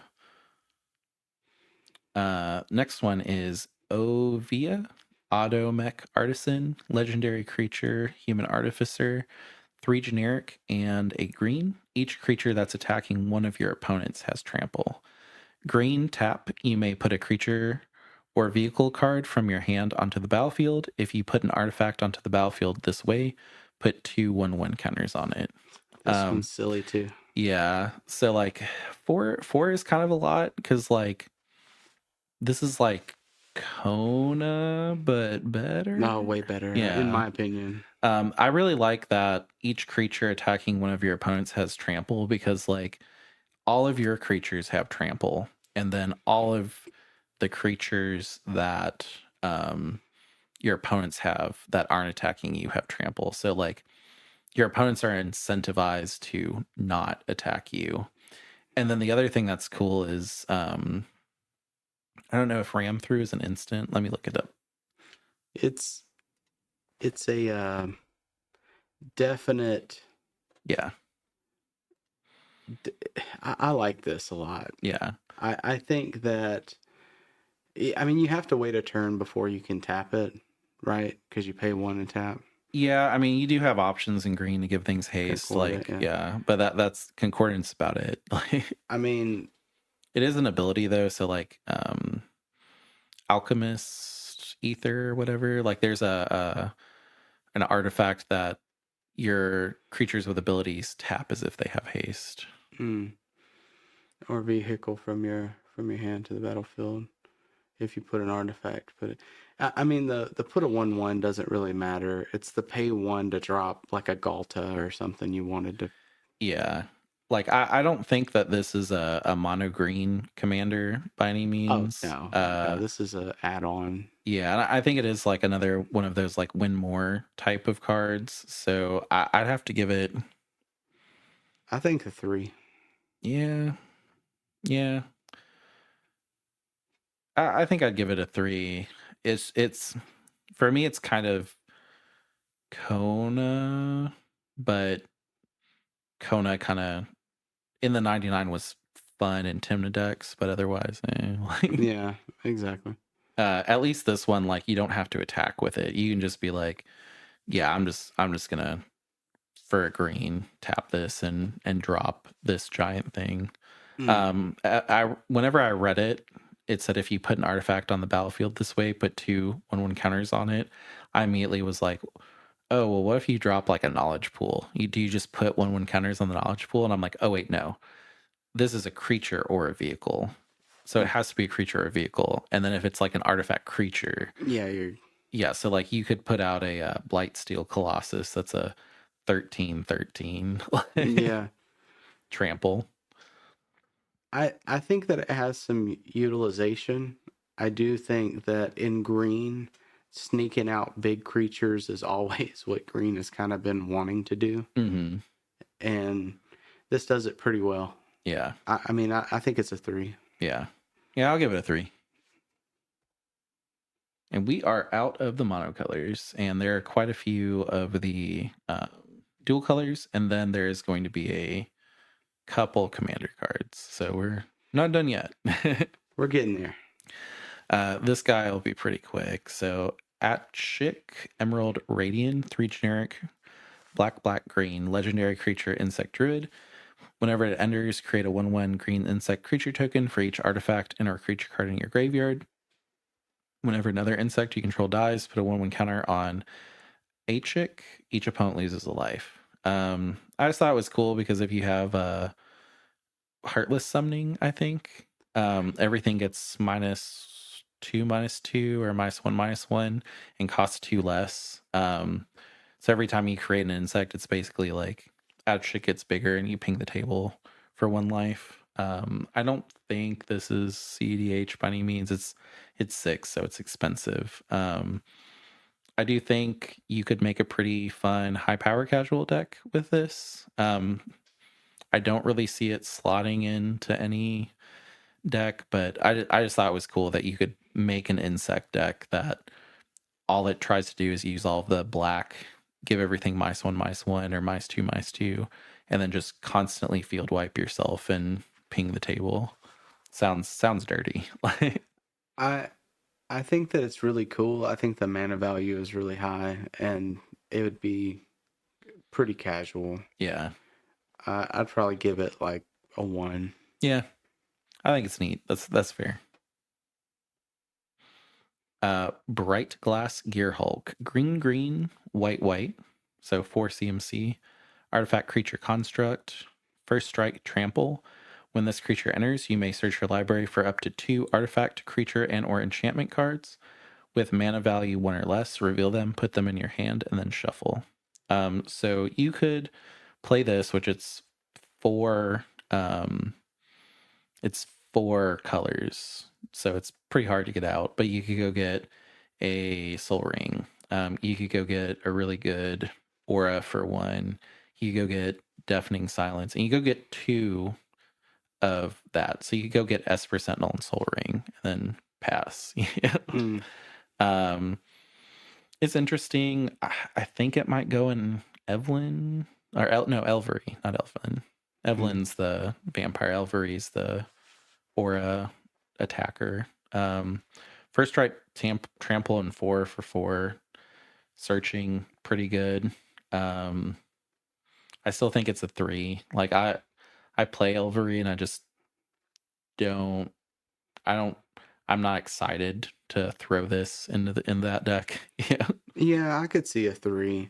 I think that it's got a lot going for it, but Yeah. the double pips Yeah. of one color is kind of hard. So green, white is pretty much limits this to most decks that are just green, white, and Yeah. and with those, your the options for the cards are kind of limited. Yeah. The thing that's weird about this is you go get 2 things that are mana value 1, but like honestly, if they're important enough for me to want to go search them out of my deck, why didn't I just mulligan better and make sure that they were in my opening hand? Yeah. Artifact, creature, enchantment. So you're looking at probably any of the mana rocks, and then Well, just Soul Ring, really, because the other ones are 2. well, the or less. So you're like your Oh yeah, like Jeweled Lotus, well, LED. Mox Diamond Yeah, yeah. and them you could do. The Jeweled Lotuses are still banned, Or but Lotus Petal. Lotus I'll Petal is good. never remember that. But yeah, that for 4 though. So if you're going to get mana rocks at 4, that's kind of rough. Yeah. I mean, Deafening Silence, Yeah, Esper Sentinel, like yeah. but you don't in a game. You're not ever turn 3 thinking, "Man, I really wish I had my deafening Oh silence." yeah, no, 100%. Like that's exactly where I was at with it. Where it's cool that it pulls those things out, but at the end of the day, why didn't you just mulligan better to where they were in your opening hand? Yep, I think maybe a 3. Yeah, I think 3 is fair. All right, next one. Ketramos, the New Dawn, one generic white black legendary creature god. Menace lifelink indestructible. Ketramos can't attack or block unless there are 7 or more cards in exile. Whenever 1 or more cards are put in exile from graveyards or the battlefield during your turn, you draw a card and lose 1 life. It's a 4/4. This is pretty good. When I first saw it, I was like, oh, this is going to be a great commander. But then white black has a really hard time closing. And I think it's better in the 99 as value. Like the fact that you can, for a white, play swords and then draw a card is really good. Dothy is really good with this. Well, Dothy, Displacer Kitten. Yeah. Well, Uh, I'm just saying, like in white black oh, general, in yeah, those. I'm like sorry. not even like Deathrite, great. Like Oh yeah, yeah. get a mana, draw a card. Like I This is a blue farm card. yeah, Through and through. yeah, Um, yeah, for sure. Like I really like this card, and I wanted to use it with Tivit.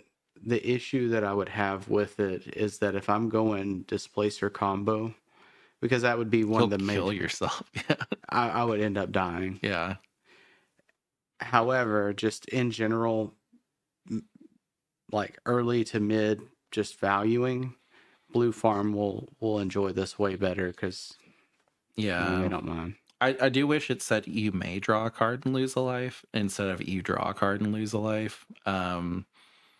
I mean, otherwise, like, yeah, it's. I think it's pretty good in Blue Farm, and we've been seeing a rise in Blue Farm as of late. Like, I think the tournament we went to, it was like what 3 Blue Farms at the time. Oh, at least 3. Yeah, and I've been also like watching other tournaments, and those tournaments have been Blue Farm's been kind of picking back up. So I'd say watch this card. It's really good value, and it farms pretty well. See, I think it'd be a 4. I think it'll see play in Blue Farm for sure. So 4 That's what I'm thinking. for 3. Yeah, I mean, I guess it's a creature. And then it has lifelink too and menace. Well, You'll only get if there. it's 7 or more cards in exile. I mean, once you start breach lining, Well, hopefully you've won if you're breach lining though. that's true, I guess. Like it's an enchantment that is hard to counter, in my opinion. Like it's not like the type is an enchantment. I still think I think 4 is fair, especially with how much Blue Farm we've seen. And you played a bunch of Blue Farm, so you would know. Like Yeah, this is a Blue Farm card. yeah. Uh, you would want to pick it up if you start breach lining too far in, but getting a few extra cards in your breach line isn't always bad. Yeah. Like maybe you start breach lining and just try to find brain freeze if you don't have it, or displacer. Just having it out on the field is a little mini engine you can use. Mm-hmm. I worry, at least if you Memnonic, you don't kill yourself because it's all at once. They're cast from exile, yeah. Well, it's whenever 1 or more cards. Yeah, so like they all fall at once. Yeah. So you don't kill yourself. Yeah. Now with breach line, you would exile different. It would be different triggers on the stack constantly. Yeah, because you'd exile 3 and trigger, exile 3 cast trigger. Yeah, and again, like I think it's solid. Yeah, 4 is where I'd put it though. Yeah, and that's 4 for Ketramos, the New Dawn. The New Dawn. Yep. Colden Triumph Caster, red white, legendary creature, human pilot. Mounts and vehicles you control have haste. When a mount you control enters, it becomes saddled until end of turn. When a vehicle you control enters, it becomes an artifact creature until end of turn. It's a 2/3. So this guy is the one that I was mentioning earlier with the one that gives 4 mana for ETB. this Emil, and then that vehicle goes infinite, kills the table. Like, I like it. I think what hurts it the most is Boros, because Boros is kind of rough to mhm, mess with, and it's very specific. yeah, You're talking really, really specific. yeah. No, he would not be in the command zone. Like that combo is not good enough to Dictate it, yeah. make him a good enough commander. Because I mean, red white, you're just gonna lose the value war like so quick. Oh, really Yeah, fast. I would probably see, I'd say two. Put it aside for later.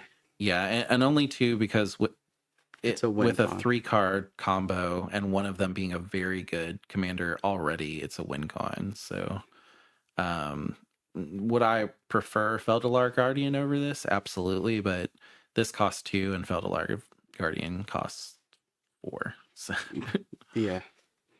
all right, 2. Yep, two. Loot the Pathfinder. 2 generic, green, blue, red. Legendary creature, Beast Noble. Double strike, vigilance, and most importantly, haste. Has 3 exhaust abilities. First exhaust, for a green and tap, add 3 mana of any one color. Second exhaust, blue and tap, draw 3 cards. Third exhaust, red and tap, loot deals 3 damage to any target. This is probably going to be one of the better food chain commanders. Literally, if you play food chain, get out loot, and then you have a green to tap them, you've pretty much won the game.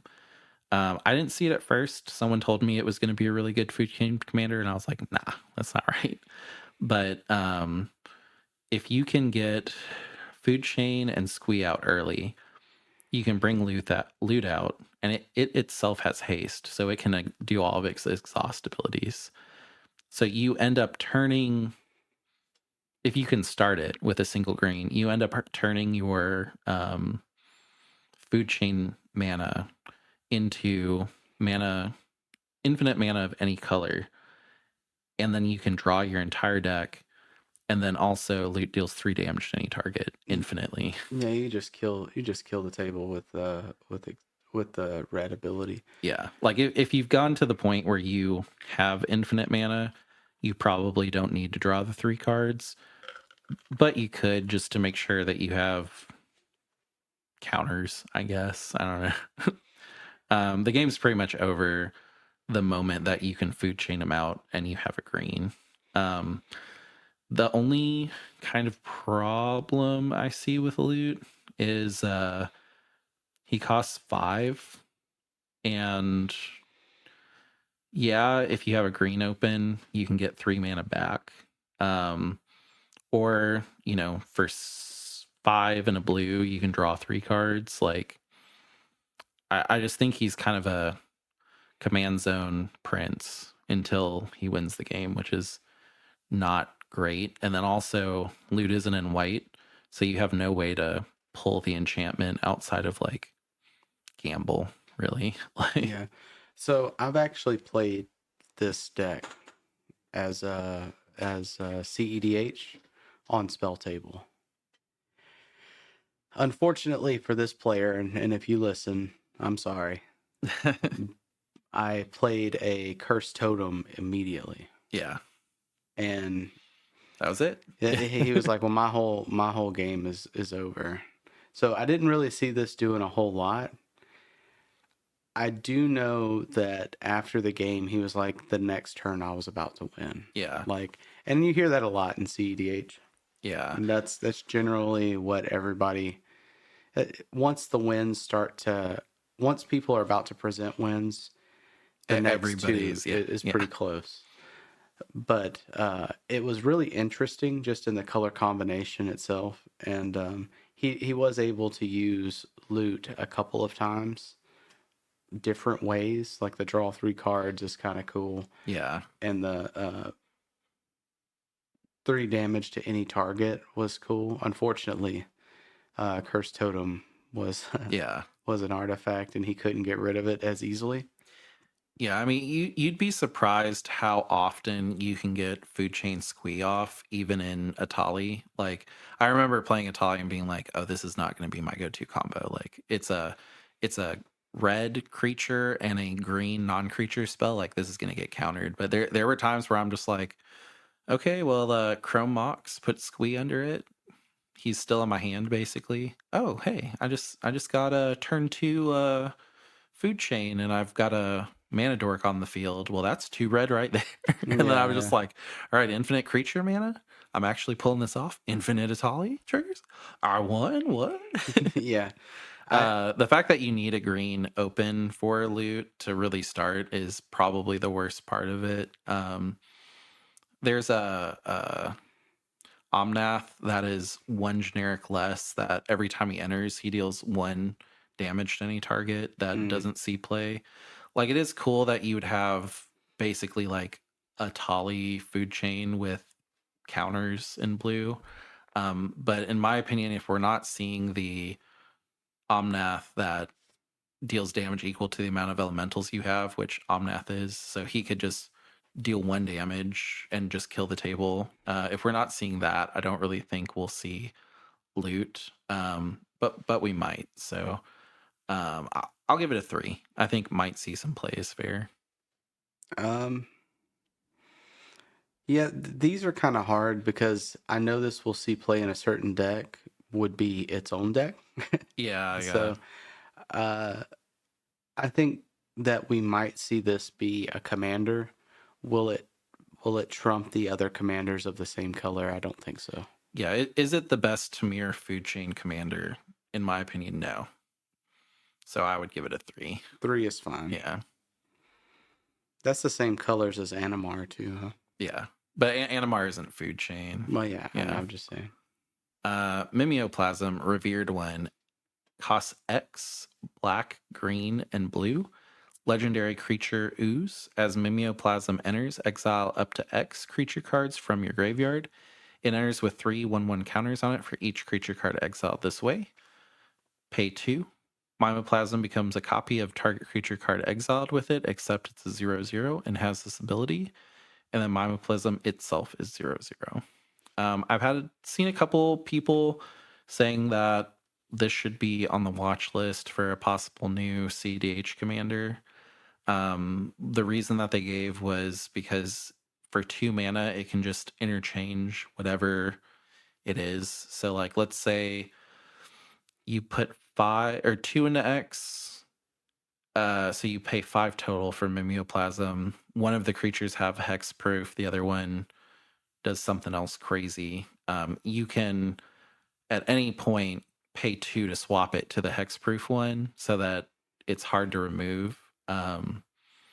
That's a lot of mana though. Like Yeah, 5 to drop your commander, and then anytime anybody targets it, you got to pay 2 to swap it between whatever you've exiled. Like, it's not efficient enough for commander. Like, does that sound like a really fun high power deck? Absolutely. yeah. But that's what the original Mimoplasm kind of was too. Like, fun, but not CDH is my opinion. So I'll give it a 1. I think it's neat.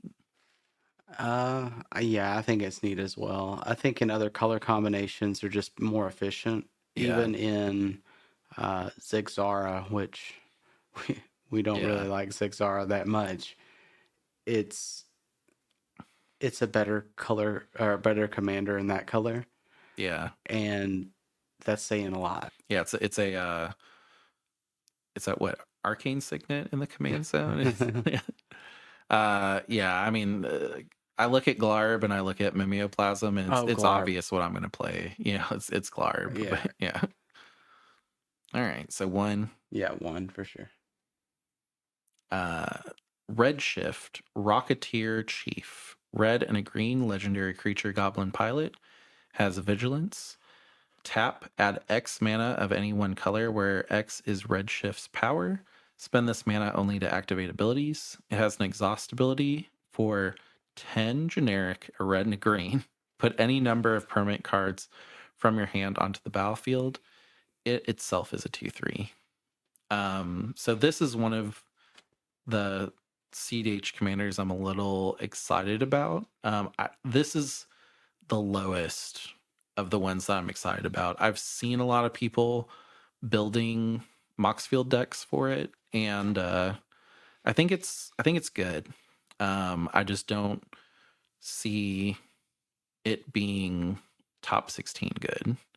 It does go infinite pretty easily with quite a few cards. One of them being Umbral Mantle, where for 3 you can bring this guy out, give him haste, or wait a turn, tap him for 2. That 2 pays for abilities, so it works for the equip ability and it works for um, the ability on the equipment. So the equip ability for that one is 0.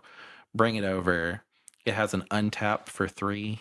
Give the creature 2/2, and at that point it taps for 4. So you just go infinite mana that can only be used to activate abilities, and then you can greater good, get your entire deck in your hand for the most part, and then drop every permanent in your deck. And it's put any number of permanent cards from your hand onto the battlefield. It's not non-land permanents, so you can drop all of your lands and they don't enter tapped, which is pretty crazy. Oh yeah. Yeah. So I see it. I see it's powerful. Gruul is just a really hard color combo to sell me on.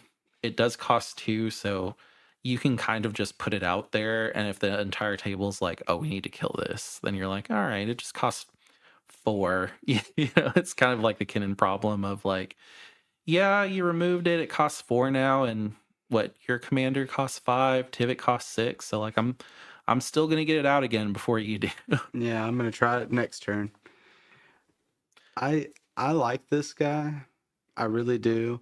The color combination, as you said, is Mhm. really hard to play with. I mean, you're in it to win it. There's really no counters other than like pyroblast and things like that. You have some hex proofing things and some weird obscure type of counters probably, but there's nothing really that's going to protect anything you're doing. Yeah, like you basically are running Veil of Summer and then the thing that counters blue instance, which I think it's like Guttural Roar or something like I that. mean, you could also do pyroblast and whatever, but Well, yeah, Pyroblast, then Deflecting Swat. Like, whenever I played Italia, I was surprised how many interaction options I had in these colors. But like, Italia looks cracked, and I don't even play Italia anymore. So, like, I like, mean, what do you do to win when you drop all of the permanents in your deck? Like, I'm sure there's combos out there, but like, I mean, I think post ban, it's really hard to like the teamer line was with Dockside, right? yeah, Which is kind of rough to deal with. yeah. But I mean, still a cool little card for sure. I think that, in my opinion, it'd be a 3.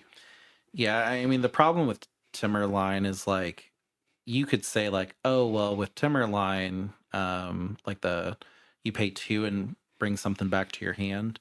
Well, that's an ability, so you can pay for it. It's like, well, yeah. So like, let's say I drop all of my permanents and then I put a couple things back in my hand that I want to abuse their ETBs.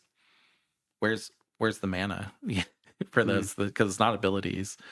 There is a goblin, I believe, that for 8 it deals 4 damage to any target. So you can kill the table with it. So you have options, but I mean Well, it's I mean, tough. I mean, with this guy, if you go infinite, like if he's Umbra Mantling infinite, Mm. um, you just put the card out. So you put it in, pick it up, put it in, pick it up, because it put any number of permanent cards. So Oh you would yeah, need a that's so ping. you would get infinite ETBs on ping Yeah, then. Yeah. yeah. Yeah, I see it. Um I mean, maybe the Planeswalker can the Planeswalker be picked up? Ren, not Ren and 6. It's yeah, it is Ren and yeah, 6. Ren 6. Yeah, and it's a permanent, so you could Well, no, because you couldn't pick it. Temur Sabertooth is only creatures. Creatures. Yeah, so So, it would have to be an ETB that you could abuse over and over and over again. I mean, there's clearly a win somewhere in there. Yeah. Um, It's what it would just be, I don't know. drawing your entire deck with greater good is what you're hoping for. Like, I mean, I like it. Is there's just not a lot of tutoring. There's not a lot of utilization for it. I feel mm, like red green is all win. No real yeah, stop or work around or fix. It's all just go. I mean, the goblins in a car driving like a bat out of hell. So it's pretty yeah. much what I feel like Tamir is. I mean, if you go infinite, you could. Well, this is Gruul. Oh, I'm Yeah, sorry. yeah, The red green yeah. is what I was thinking. So like with infinite mana, if you have E-Witness, Mind Goblin, which it's Blank Goblin, but Mind Goblin, and then a Lightning Bolt, you could kill the table too, because you would E-Witness, Tamir back, get Lightning Bolt, get the red from Blank Goblin over and over and over again, and just like, I guess so. yeah. It has combos, but It's not my play style personally. yeah, I think it will win eventually, but is that eventually turn 3 or 4? I don't think so. Like, um, I'll, I- I'll give it a 3. Was that where you were at?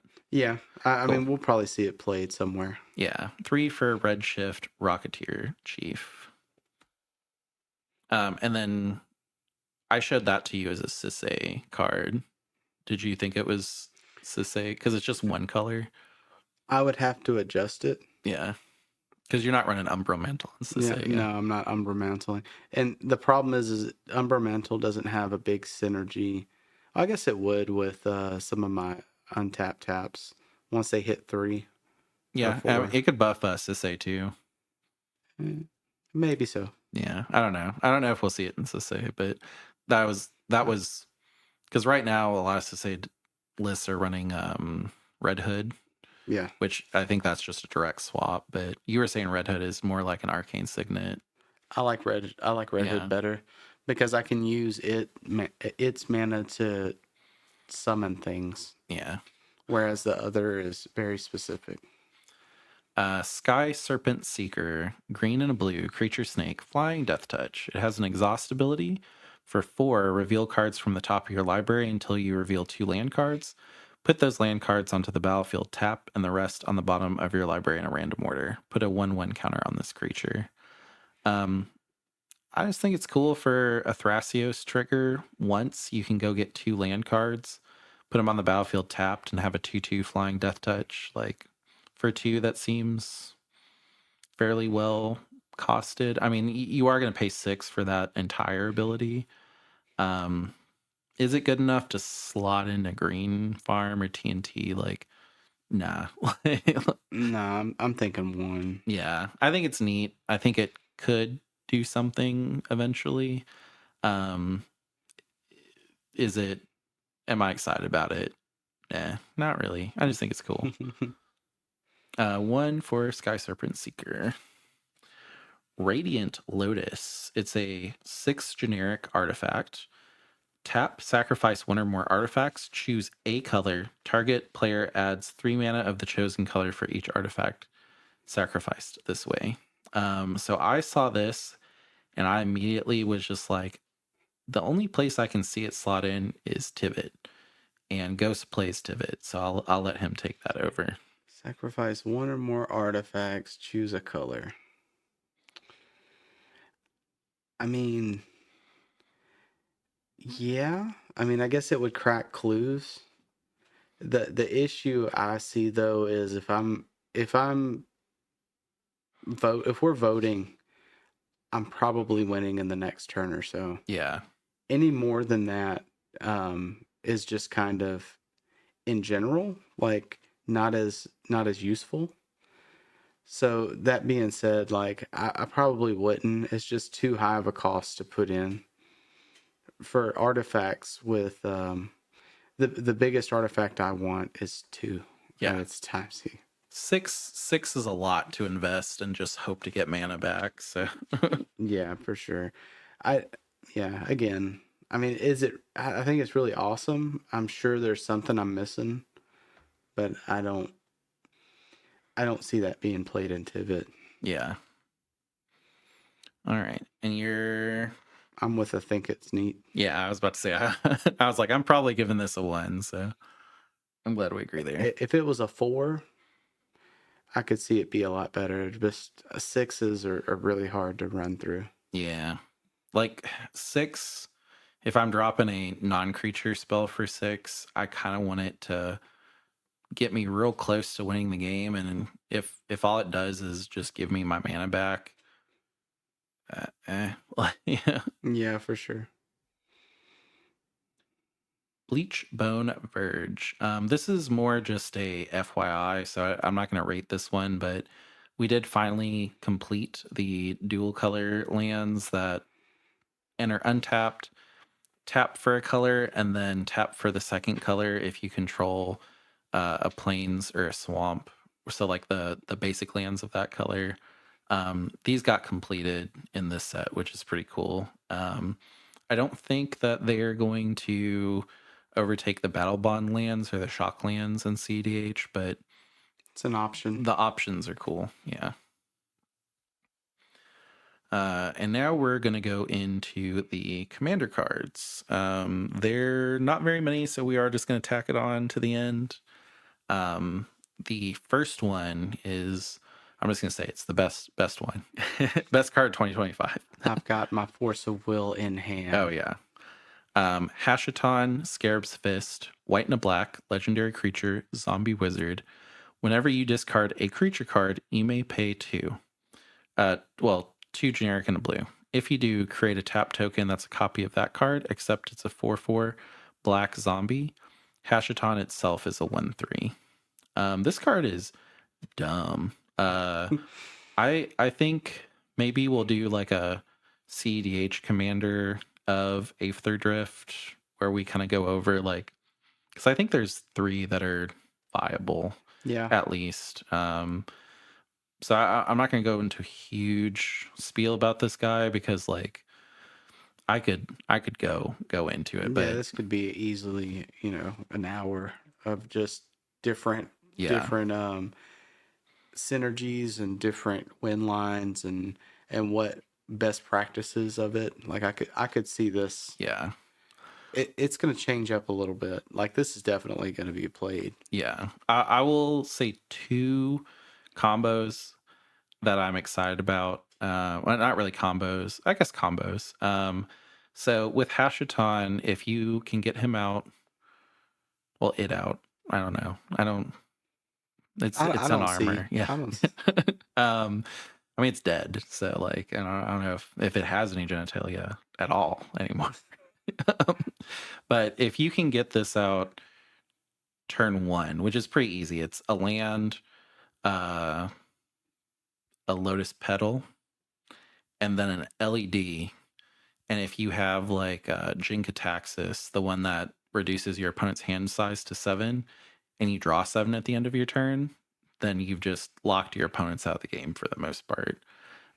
Consecrated Sphinx, you drop your hand, get a Consecrated Sphinx out of the LED mana, because LED gives you 3 mana. You just say 3 blue. Then you have a Consecrated Sphinx turn 1, and you draw 6 cards back. So stupid. And then the other thing that's really cool about this commander is it's a triggered ability.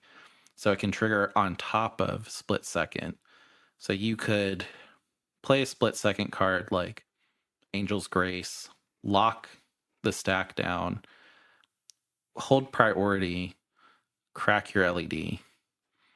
With your LED, discard your hand, discard Leveler Thassa, win the game. Because you would get the triggers of you may pay 2. You would stack them to where Leveler hits first, and then Thassa hits second. And then you just win the game, and no one could force you to draw. No one could endurance you. It's just you've just won. Like it's an Esper color. It's blue, yeah. blue, white, black because its ability makes you pay blue. So like That's dumb. That's so It's dumb. 2 mana, 1 white, 1 black. Yeah. And Uh, like let's just say you try it and you like throw them out and you're like, all right, maybe on turn two I'll discard something. I'll discard a consecrated sphinx, and they like swords it. You're like, oh no, I guess for 4 I'll try later. You know? yeah. The fact that LED actually works with this thing is dumb. Like, yeah, it's gonna be real good. I go on and on about it. It's a 5. This is gonna be Force of Willed. Mm-hmm. I was gonna wait on you to do yours first. This I could be like, haha. Yeah. But I honestly I think that this is the card of the set. Yeah. Um I'm gonna force a will it too. Yeah, I mean we're here. Yeah, like I wanted to save it for the mono green commander that's coming up, but the only reason I would do that is because I knew you were gonna use yours on this. On the So I mean um the mono green is still good too. yeah, I'll when we get to that one, I'll give it an honorable force of will. But this my real force of will is being used right here. Yeah. Like, I'm down with that. I think that this Hashaton or Hashton, yeah, Hashatan Scarab's Fist. he's the card of the set. I could see this one being the quote unquote money card. Yeah. Um, But I being mean it's in the like commander deck, so it's gonna get overprinted.